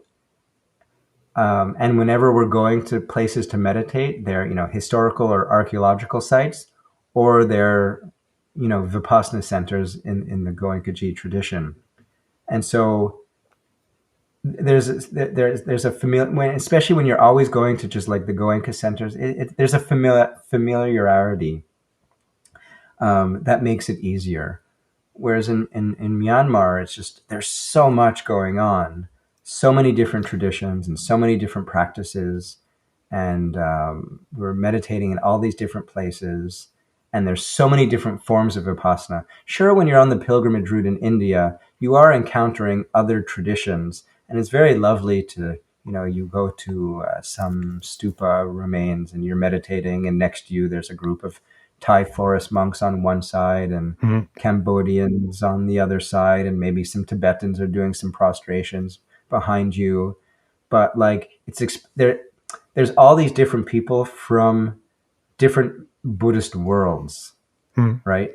Whereas in Myanmar, it's like everybody's in this, Theravadan Burmese Buddhist world Mhm. with all these little nuanced differences. Right. But for most meditators in the Goenka tradition, when we think, a lot of people thought, oh, we're going to Burma. It's like everybody's practicing the Goenka method or Umakid Right. method, right? Right. Yeah. And if they're not, it's still very similar. It's all like, Mhm. this kind of sensation based practice. Mhm. And then, but then they're exposed to all this different stuff Right. and that are also called vipassana. And so that made it challenging. I mean, some people found it fascinating Yeah. and were Yeah. really, they, loved learning about it. And Mhm. other people, you could see it was very disruptive for Yeah. them. So having to manage that or just be exposed to that and explain it, that sometimes that was a challenge that we don't really see in both places. Um, what other differences? Another big difference is just I'd say the a huge difference is the interaction with the local community. Because in India, the local community is not Buddhist for the Mm. most part. Right. When we find Buddhists in India, they're more towards the south central India in Maharashtra or in Uttar Pradesh. But even though the Buddhist circuit is the pilgrimage circuit is part of it, a lot of it is in Uttar Pradesh. It doesn't necessarily touch the actual living Buddhist communities, or there's a lot of living Buddhist communities up in the Himalayas. Um, so when we're encountering locals, most locals are Hindu and Muslim, and they just see us as their customers, Mm. right? It's a very business relationship, Hmm. and like, although when we're in India, we'd either be staying in centers or we would stay in some kind of monastery. But even the monasteries were still very much a guest house. So it was like Yeah. a sort of a Right. spiritual business, if we can call it that. Yeah. It's not like Yeah. purely like a traditional monastery that we'd find in a host Buddhist country, because Mm. they're monasteries, but they're actually, it's more accurate to call them pilgrimage rest houses. Hmm. And a lot of them are business oriented. And the people who are working there, maybe the manager might be, if we're staying in a Burmese monastery, maybe the manager is Burmese, or if it's in a Tibetan monastery, the manager is Tibetan. But for the most part, everyone working there, cooking and cleaning, etc., are local Indians, and so they just see us as these clients. Whereas in Burma, um, it's like we were their visitors. And sure, there might have been some business aspect, but people were just so happy to have us come. And that was what was just so beautiful. Like the cultural pride that people had in Burma compared to India. Um, it was one of the most beautiful things to see is this pride that the people of Myanmar have in their culture, and that the fact that here's this group of international people. When we went on our pilgrimage, I think we were from 12 or 13 different countries. We were like maybe 23, 25 people, and people were just so happy to see us. No matter where we went, people's arms were just open, especially when we dressed in the traditional pilgrimage clothing. I Right. remember, Yeah. I Yeah. remember it was like, I think it was on the first day or second day, and we got our brown lungi, and we were asked to bring white shirts, and our tabit, the sash was a Hmm. brown sash, Hmm. Yep. and Yep. we went. I think we went to Chodaji, and I remember when you and Snow, passed around the lungis and the sashes, Mm. and a lot of us were feeling really uncomfortable. Like, Yep. oh my Yep. God, I'm wearing a uniform. Yep. I don't wear uniforms. I like my freedom of individuality. Yeah. I want to express my individualism. Like, what is Uh, this uniform yeah. nonsense? Yeah. But we're like, okay, we're gonna do it. Just this once for Snow. Yeah. And we all put it on, and we sheepishly file off out of the bus. And like, there's all these Burmese people just looking at us. And at first, I'm like so embarrassed, but then you see they're taking pictures Yeah. and they're smiling, and they Yeah. come and like shake our hands and talk to us and ask us where we're from, and they're Mm. so happy. They're Yeah. just so happy and so honored that here's this group of people from who knows where. Like, we're, for all intents and purposes, we're from another planet. Mm. Here's these aliens coming dressed the way they do, in their most sacred attire, lay attire, and so they were just so happy. And even though we're like awkward and we're like wearing our lungis wrong and we might do inappropriate things, they're just so happy that we're just showing interest in a very sincere way, and they recognize that our intentions are good and pure, and they're in the right place. So that kind of thing. Like, I remember one time, it was after the first. I went on two pilgrimages in Myanmar. The first one, I think, was 2003 with Goenkaji, which I Hmm. said, and then Hmm. ours was 2014. And I remember, after the pilgrimage in 2003, or maybe it was in the first few days we spent in Yangon, and there was a small group of us. We went to Sule Pagoda to meditate. And when we come out of our meditation, we're surrounded by drinks and chips and chocolate and fruit. And they were so quiet, like I didn't even hear anybody do anything. Mm. Um, um, So, and when I opened my eyes, we were maybe 5 or 6 people. We open our eyes, and we're just surrounded by all this dana. It was just wow, Mm, amazing, amazing. So this pride and this culture of dana, mm, we don't see. We might get some glimpses here and there mm, in India, but nothing like in Myanmar. Nothing. It's mm. it's uh, it's really it's out of this world. I and other stories. I remember we on that first pilgrimage, we were going from Mandalay to Moniwa to the Lady Sayadaw Monastery in Moniwa or outside of Moniwa. I can't remember exact location. You probably know better than I do. But it was a long drive, and don't forget we're 500 people on like Mhm. 15 different buses, and if one bus stopped, we all had to stop. And so, I don't know. The drive is supposed to be what, a couple of hours between the two. Do you know offhand? Mandalay to Moniwa, maybe like 3 hours or so. Yeah, two, 3 hours, 3 hours, something like that. two Yeah, 3 hours. But it probably took us like double that yeah. because buses breaking down and all this. And we were late. And somehow the people in Moniwa learned that we didn't have our lunch. So they, like a group of people from Moniwa, a few cars, drove to meet us halfway to offer us snacks, water and fruit and chips and all these, snacky foods because they thought we'd be hungry because we didn't have a chance to eat lunch. And we were 500 people. You Mm, know, that's a lot of snacks. It's not like just a small mm, group. We mm, were a lot of people, and they brought 500 of everything. mhm, So it was just that level of giving and that ability to just give yourself over to somebody else. It just produces such a. They were just so happy to give, and then just as a recipient, so much joy, so much piti was produced by seeing how happy they were in giving to us. And it was just such a memorable lesson that that I've always kept with me.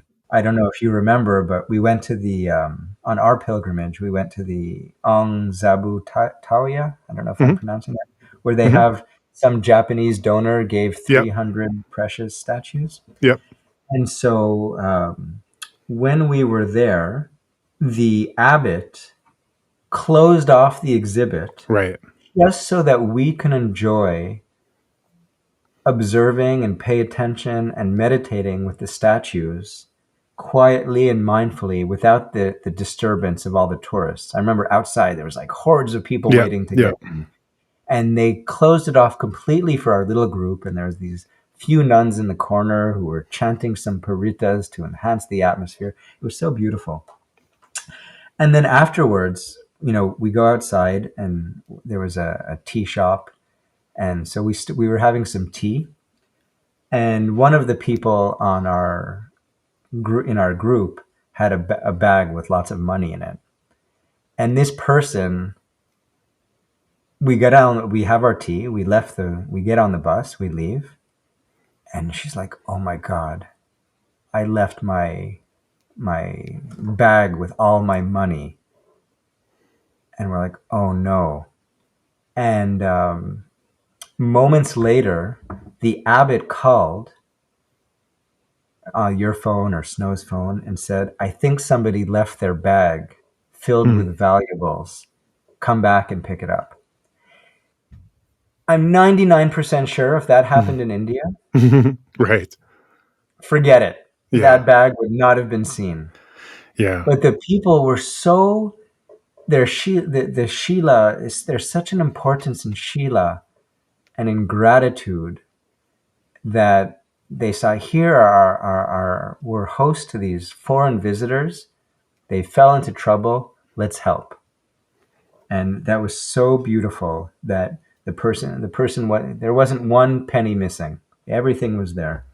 That the person who Mm. found it at the tea shop, had the mindfulness and compassion to go to the abbot and say, "I think this belongs to, the foreigners."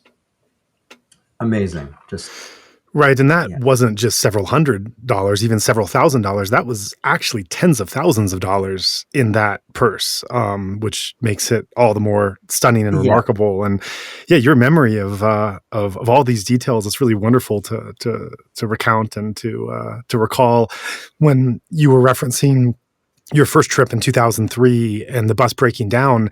And the support you received, the thing that came to my mind was when we visited Saipianji, the birthplace of Lady Sayadaw. Do you remember that encounter? Yeah. Yeah, absolutely. Yeah, tell us, tell the audience how we were greeted in going to that little village.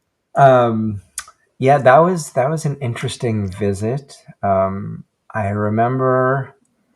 Well, we go into the shrine room, or it was a Dhamma hall, and like all this food was prepared for Well, us. even before that, even when we were on the road, do you remember what happened on the road? Like, was that like were we stopped by police? No, that was there was a turnoff to go to this little village. This is the village where Lady Sayadaw was born. You Yeah, can see his yeah, birthplace, yeah, and there's some other famous sites associated with the miracle of his birth and the yeah. stories. When we turned off on this road, they had sent like a greeting party at the head of the road to like formally greet us and welcome us, Oh and it yeah, was basically like we were like paraded. It was like people on both sides of the road with at least two or three people filming everything on video camera, like massive video cameras. And like, I don't know yeah, if it was yeah, like the local station or whatever, but it was this enormous festival ground of welcoming, leading on the road to the monastery village. And as we got off, yeah, then your memory kicks in where they then had this huge feast prepared for us inside the monastery, and just this incredibly welcoming, almost carnival atmosphere. And as we sat and looked at the relics of Lady's life and paid respects and everything, yeah, all the villagers were just their faces just pressed against the window and the building outside, and just staring endlessly, fascinated by why we should come from all corners of the world to their little humble village. And then what was funny was the next pilgrimage that you weren't on, but I was really curious what they were going to do, because they had already laid out this red carpet in such incredible ways. Like, how are they yeah, going to respond the second time? And what was so funny was they welcomed us quite generously the second time as well. But instead of video cameras recording us, they had televisions playing the tape from last month, like just streaming. So like as we were there paying our respects, we're also like watching the feed from the previous month's visit. So that really cracked me That's up. so funny. That's so funny. And I remember, I don't know if it was police or the military, because I know it was a politically sensitive spot. Hmm. Um, there were some police who showed up, and they're like, who are these people? Are they government spies? What's going on? And they were watching they were quite stern, and they were watching the Sangadana that we had offered. And we had done the movements, and we were repeating after the sayadaw, and we were chanting the blessing, and we just got everything like, so we were so off key on everything, Right. and like everybody was just laughing, and then it was so humorous, that everyone was giggling. Like the police couldn't contain, or the army, the Mm, soldiers couldn't contain themselves as well, and they mm, also started laughing. And mhm, then it's like from that moment on, everything was okay. It's like, okay, mm. these people are sincere pilgrims, devotees of the great Lady Sayadaw. They're not here to cause any trouble. Yeah, that was a really special place as well. I actually have a little altar at home, and I have a little twig from the tree. Hmm. I think is it a tamarind tree? Maybe, can't remember. Yeah, the famous tree. It's tamarind. Hmm. Yeah, it's a tamarind tree. So I have like a little, maybe 3-4 inches, a little branch that was on the ground. Hmm. So I have that, on my altar Hmm. next to the Buddha statue that Snow had actually given me at the end of the tour. Yeah, it's just the sense of Dana, the culture of Dana is just so wonderful. It is, and they really celebrate meditation in all forms. So there's really no barriers between some other yogi's progress and dedication and their support of it. It's really a absolute no boundaries rejoicing of anyone who's choosing that path. And I think that's what makes it, in better times, which now is definitely not, that's what makes Myanmar such a special spiritual experience of those who go to spend time, is that this activity, which can look so weird and ostracized, well, maybe not so much in 2022. Definitely, we're making headway with how practice is becoming normalized, but still to some extent, it's not something that's really embraced and integrated into the culture. Whereas in Myanmar, there's just anywhere you can go to practice. Pagodas, open places. It's as you mentioned, you go to this pagoda and meditate with your eyes closed. You open them, and there's a host of snacks and treats to support you, just pure happiness and giving and rejoicing, really, and really seeing how you doing this action benefits me as well, and I want to give. And so that's really profound. I do have to balance that with, this is the rational and critical. Well, rational is the wrong word. The more critical part coming in to not just give this romanticized version to leave people with, but to balance just the nuanced and difficult reality, because all of this is true. Everything we're saying here, this is what actually happens, and people do rejoice to great extents. And you did close your eyes meditating and have snacks given to you. This all really happened. And yet I have to balance that with a story I heard last month in a podcast we published with Lin Thant, who was a political prisoner. And he describes a scene in prison where he was meditating, and after one meditation session, the prison guard beat him, and 3 days later, that prison guard died in a car accident, just coincidentally. But because the other prison guards, who were all Buddhist, they started to suspect that he had some magical power of inflicting karma back on him immediately after this happened. And so they became terrified whenever they saw him meditate. And he was on death. He's on death row for 8 years. He ended up surviving. He's now one of the leaders of the democratic movement. But for those 8 years on death row, whenever the guards saw him meditate, they would take him out of the cell and beat him to a pulp. And he would explain to them, what I'm doing is not for the revolution. I'm doing this for my peace of mind. And you will also benefit in this. You, as a Burmese Buddhist, knowing well to rejoice in meditation, this is also good for you. This is word for word what he said on our podcast interview. This is something that is just trying to help me have a peace of mind and a balance. And by having that, I will make the atmosphere in general better. And so you'll also benefit from this. But they didn't understand. And can you imagine just to be deprived of everything except the ability to sit in silence? And then they also try to take that away from you. And they also, a regime that justifies its existence to protect Buddhism is then beating people who practice Buddhist meditation.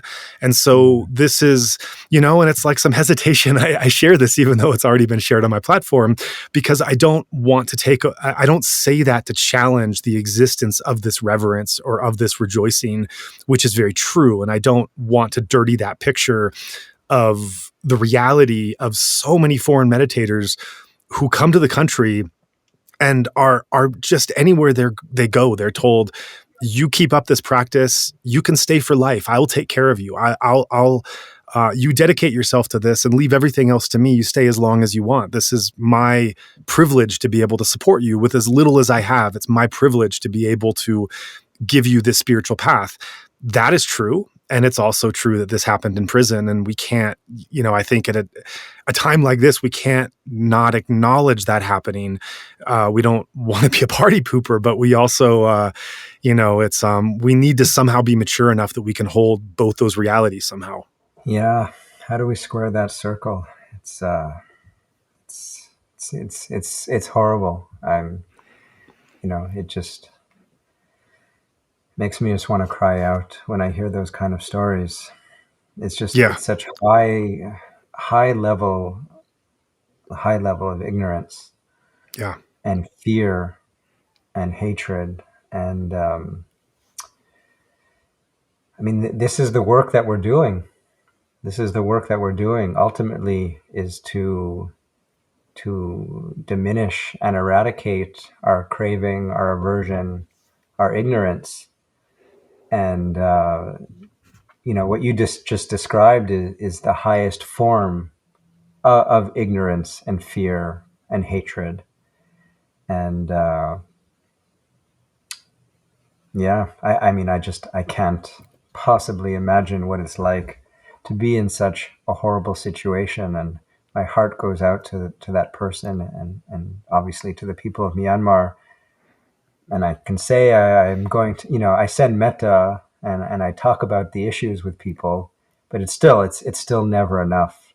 Hmm. And yeah, it just comes back to what I was saying earlier. We're unenlightened, sleeping human beings, just live very complicated, messy, messy lives, and just perpetuate more of the poison. And we see how these poisons go from the sort of internal psychological level, and they manifest, at the level of individual behavior and collective behavior, and even systemic. Yeah, I don't know what else to say about that. It's really horrible. Yeah, yeah. I mean, And it there's shows, I guess it does show that you're right.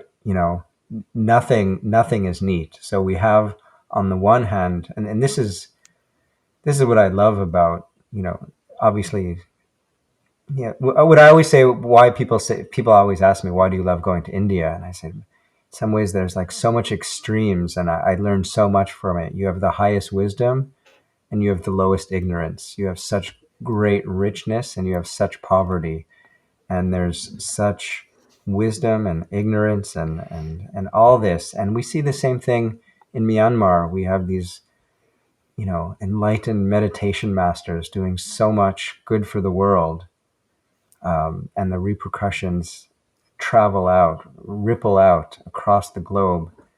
And at the same time, we have these really dangerous, ignorant people causing so much trauma and pain and grief and suffering. And it's like you have both of them side by side. You have the Dhamma energy, and you have that Mara energy, and it's really that's just the reality as it is. And it's, those negative sides is just very painful to see. And so how can we bear witness to that, and stay yeah, grounded at the same time? yeah. It was extremely difficult to hear. I mean, I get emotional even thinking about it, and I was almost in tears hearing the description. Yeah. I've heard a lot of terrible stories from Myanmar, from prisons, from anecdotes, from podcasts, things behind the scenes. I can never share with confidentiality. I've been broken down several times this year, Mhm. with the horrors that have been told, and some of the horrors that have been inflicted on.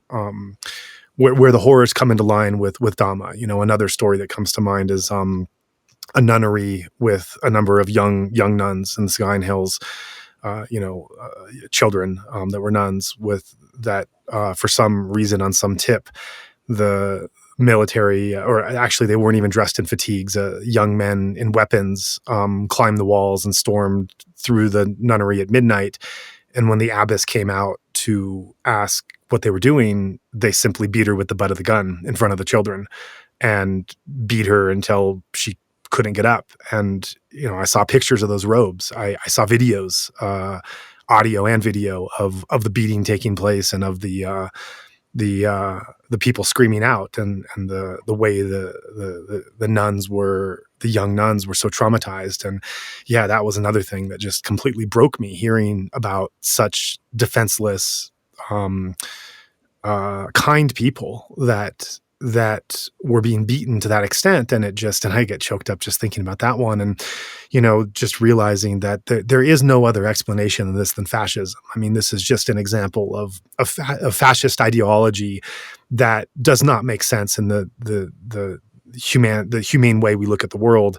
But this story of Lin Thant in prison, this was also another order. I mean, you think of, as I said on that interview with him, you think of meditation or yoga as being these things that open the body and mind up and make it vulnerable, and it's a courageous act to come in contact with something that you're not facing in your consciousness, and to welcome that vulnerability, and then to be beaten physically every time you do that. I mean, he was beaten every meditation.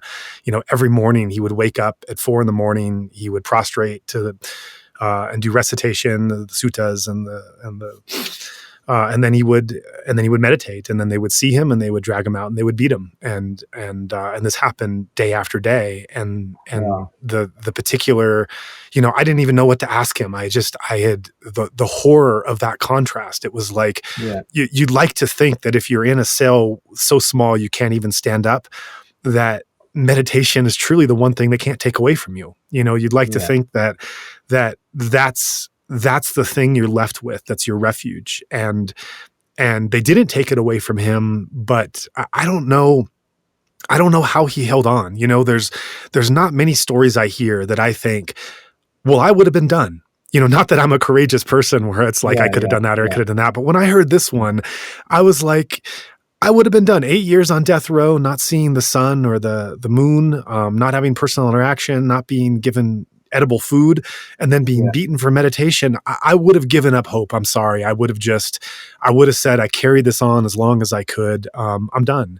And, the flip side of that story, of the horrible story of being beaten, assaulted for meditation, is that he didn't stop. And not only did he not stop meditation, but he said, I have never held hatred for these people who did this to me. Not for the jailers, not for the generals, not for the warden. No one, not a day in my life have I held hatred, because I know this is toxic. And he said, when other activists hear me say this, they'll be angry at me, for like degrading the revolution, that I don't have this hatred for them. But I honestly, I don't, and I can't. And to make that contradiction even more confounding for those of us outside, he's also in full support of the armed rebellion. He's not just supporting it philosophically, but he's in a position to ensure that the local defense forces are able to efficiently kill the top Tatmadaw soldiers as effectively as possible, seeing that as the only solution for an evil that is not responding any other way. And so, this man who is beaten day after day, year after year, and doesn't hold hatred to his Buddhist guards who are giving him the beating, is also helping to see an armed rebellion happening that knowingly is going to is going to have a toll of human life.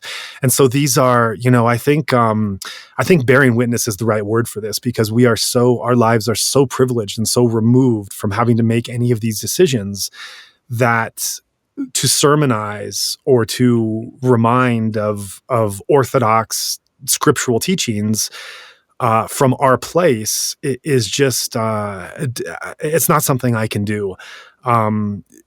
But to listen and to ask and to want to know these stories and tell these stories, to know this is happening and to understand the why, I think as a practitioner at this time, to not bypass the place and the people where so much of these teachings have come from. I think I don't know. I'm still struggling. What is the most that we can do, and what is the most that I can do? But certainly, I think that's part of it. Well, I mean, I think that's where your podcast has been fantastic, formidable, that it's allowing a space for people to tell their stories and share it with the rest of the world, because it's virtually impossible for most people on the outside to be in contact with people on the inside. So having these stories available to us is such a great service that you're doing. So I really applaud you for that. When I hear the story of this gentleman who's been in prison for so long, facing death row, to me, he's just such his adhitthana, his strong determination to just keep practicing no matter what, is just it's almost unbelievable. Yeah. and it's so inspiring. It's like if Hmm. I'm too tired at night, maybe I don't want to sit.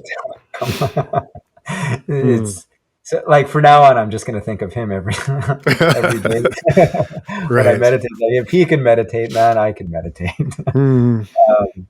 And on the other hand, like, he's just such a great. I don't know him, but just, and I haven't heard that podcast, so I'm not familiar with who he is. But just from what you're telling me, he just seems like such a powerful symbol of equanimity, right? I mean, we hear stories in the canon of a monk getting beaten, and he's just sending metta, or there's the story of this man who wants to rape a nun because he thinks her eyes are so beautiful, so she, like, you know removes her eye from her eye socket and hands it to the guy. What's so beautiful about this? Like, who can do that kind of thing? and Hmm. and so this is a living example of these deep teachings that seem so far removed from reality. Yeah. Yeah. Right. We're actually seeing the teachings in their most in the hardest contexts, in Yeah. the most challenging contexts. Like, how it can't get harder than that, Yeah. right? Right. And so when I see these people actually meditating, it's so inspiring. Um, it reminds me of the story I uh, when I did that study abroad program to go to India, the first trimester. It was through the University of Minnesota, and I was in Minnesota for a couple of months, and there was a Tibetan monk who came and gave a talk at the university, and he had been in prison for 20 years. And somebody asked him, like, what was your biggest fear? And he said his biggest fear was losing compassion for the prison guards. Hmm. That was his biggest concern while he was in prison for 20 years. And I thought to myself, man, this person is just practicing on a whole other level. Like, I just, it's so hard to understand and relate to what he's saying. And I hope, well, one, I hope I never find myself in that kind of situation. Hmm. I don't want anyone to ever have to find themselves in that situation. Hmm. But if I ever do find myself in a time of great difficulty, I hope I can maintain my level-headedness and my compassion for whoever's creating these conditions of suffering for me. So it's and it's I don't want to, like, I understand how people might get upset in Burma when people on the outside say, "Oh, they're just so resilient. How Right. wonderful." I Right. understand how that could be insulting if it's not said from a place of authenticity. Like, I think it all depends on who the speaker is and what position the person is speaking these words from. Um, it can just be as it can be used as just a way to bypass action or serious reflection. But on the other hand, it can also be expressed as a genuine, sincere observation of what these incredibly strong people are going through and how they're responding to the situation with wisdom. So, it's complex. And you're right. There's just, I hate to say it, and I don't want to sound, in the former, as the former speaker, the people who are going through this, it's terrible, but they're providing, such a great lesson, because the world is moving in a very dangerous position, in a very dangerous place. There's so much division, there's so much conflict everywhere, even in North America and the US. Look, we see what's happening with the political scene, the polarization between the left and the right. We see some of this in Canada as well. When I just look, I live in very quiet, tranquil, rural area, and some of my neighbors, really symbolize the tranquility of the area, and some are very loud, rowdy, gun-toting Hmm. individuals. And, if things go bad, I could see people reacting in very harmful ways. Mm, And when I see what the people in Myanmar are going through right now, mm, some of them are just responding in such courageous ways that I hope that if I'm ever in that position, that I could be as strong as they are. yeah. So I thank them. I thank them, for all the trouble they're going through. They're still serving as teachers for me. I learned Mm, so much when I was there, and mm, I'm still learning so much about equanimity and nonviolence. And even the people who are there's people who are practicing nonviolence. There's people who are practicing guerrilla warfare. I'm not judging, one or the other. I have no right to judge. All I could do is observe and pay attention to the best of my ability of what's going on. I'm not making any evaluations, but people are doing what they think is right in face of this horrible situation. And it's just another way. They're just demonstrating another great way to put the Buddha's teaching in practice.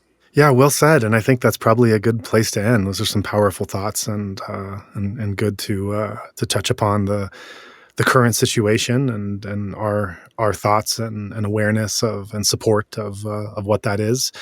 And yeah, boy, really, really, thank you for taking the time to talk so much about your life, and especially the role of along the path and the pilgrimages you led and observations, and just really appreciated all this. Yeah, thanks. It's been a nice opportunity to chat with you and talk about this place that's really, even though I've only been a couple of times for about a month, but Myanmar is definitely close to my heart, and it's the quality of interaction, not the quantity. Hmm. It's I Yeah, it's a place that I love, and I really do hope to be able to go back one day when things eventually get better, whenever that may be. Yeah, definitely. Well, thank you again. Thank you for coming on and sharing your background. Yeah, great. Thanks for having me.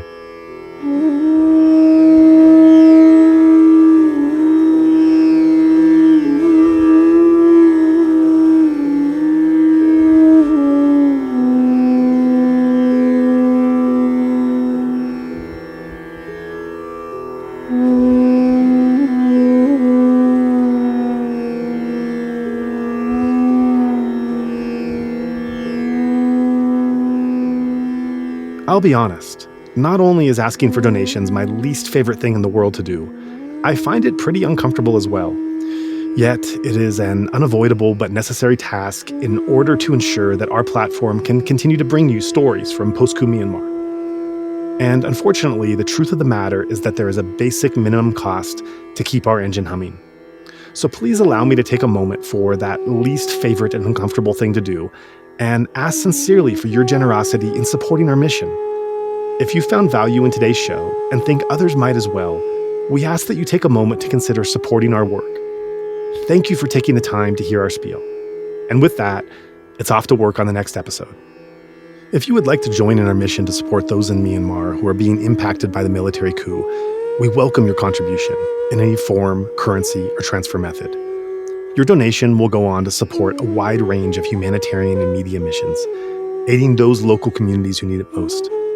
Donations are directed to such causes as the Civil Disobedience Movement, CDM, families of deceased victims, internally displaced person IDP camps, food for impoverished communities, military defection campaigns, undercover journalists, refugee camps, monasteries and nunneries, education initiatives, the purchasing of protective equipment and medical supplies, COVID relief, and more. We also make sure that our donation fund supports a diverse range of religious and ethnic groups across the country. We invite you to visit our website to learn more about past projects, as well as upcoming needs. You can give a general donation or earmark your contribution to a specific activity or project you would like to support, perhaps even something you heard about in this very episode. All of this humanitarian work is carried out by our nonprofit mission, Better Burma. Any donation you give on our Insight Myanmar website is directed towards this fund. Alternatively, you can also visit the Better Burma website, betterburma.org and donate directly there. In either case, your donation goes to the same cause, and both websites accept credit card. You can also give via PayPal by going to paypal.me/betterburma. Additionally, we can take donations through Patreon, Venmo, GoFundMe, and Cash App.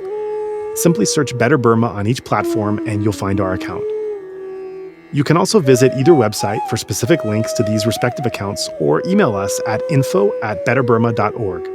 That's Better Burma, one word, spelled BETTERBURMA.org. If you would like to give it another way, please contact us. We also invite you to check out our range of handicrafts that are sourced from vulnerable artisan communities across Myanmar, available at alokacrafts.com. Any purchase will not only support these artisan communities, but also our nonprofit's wider mission. That's Aloka Crafts, spelled ALOKACRAFTS, one word, alokacrafts.com. Thank you so much for your kind consideration and support.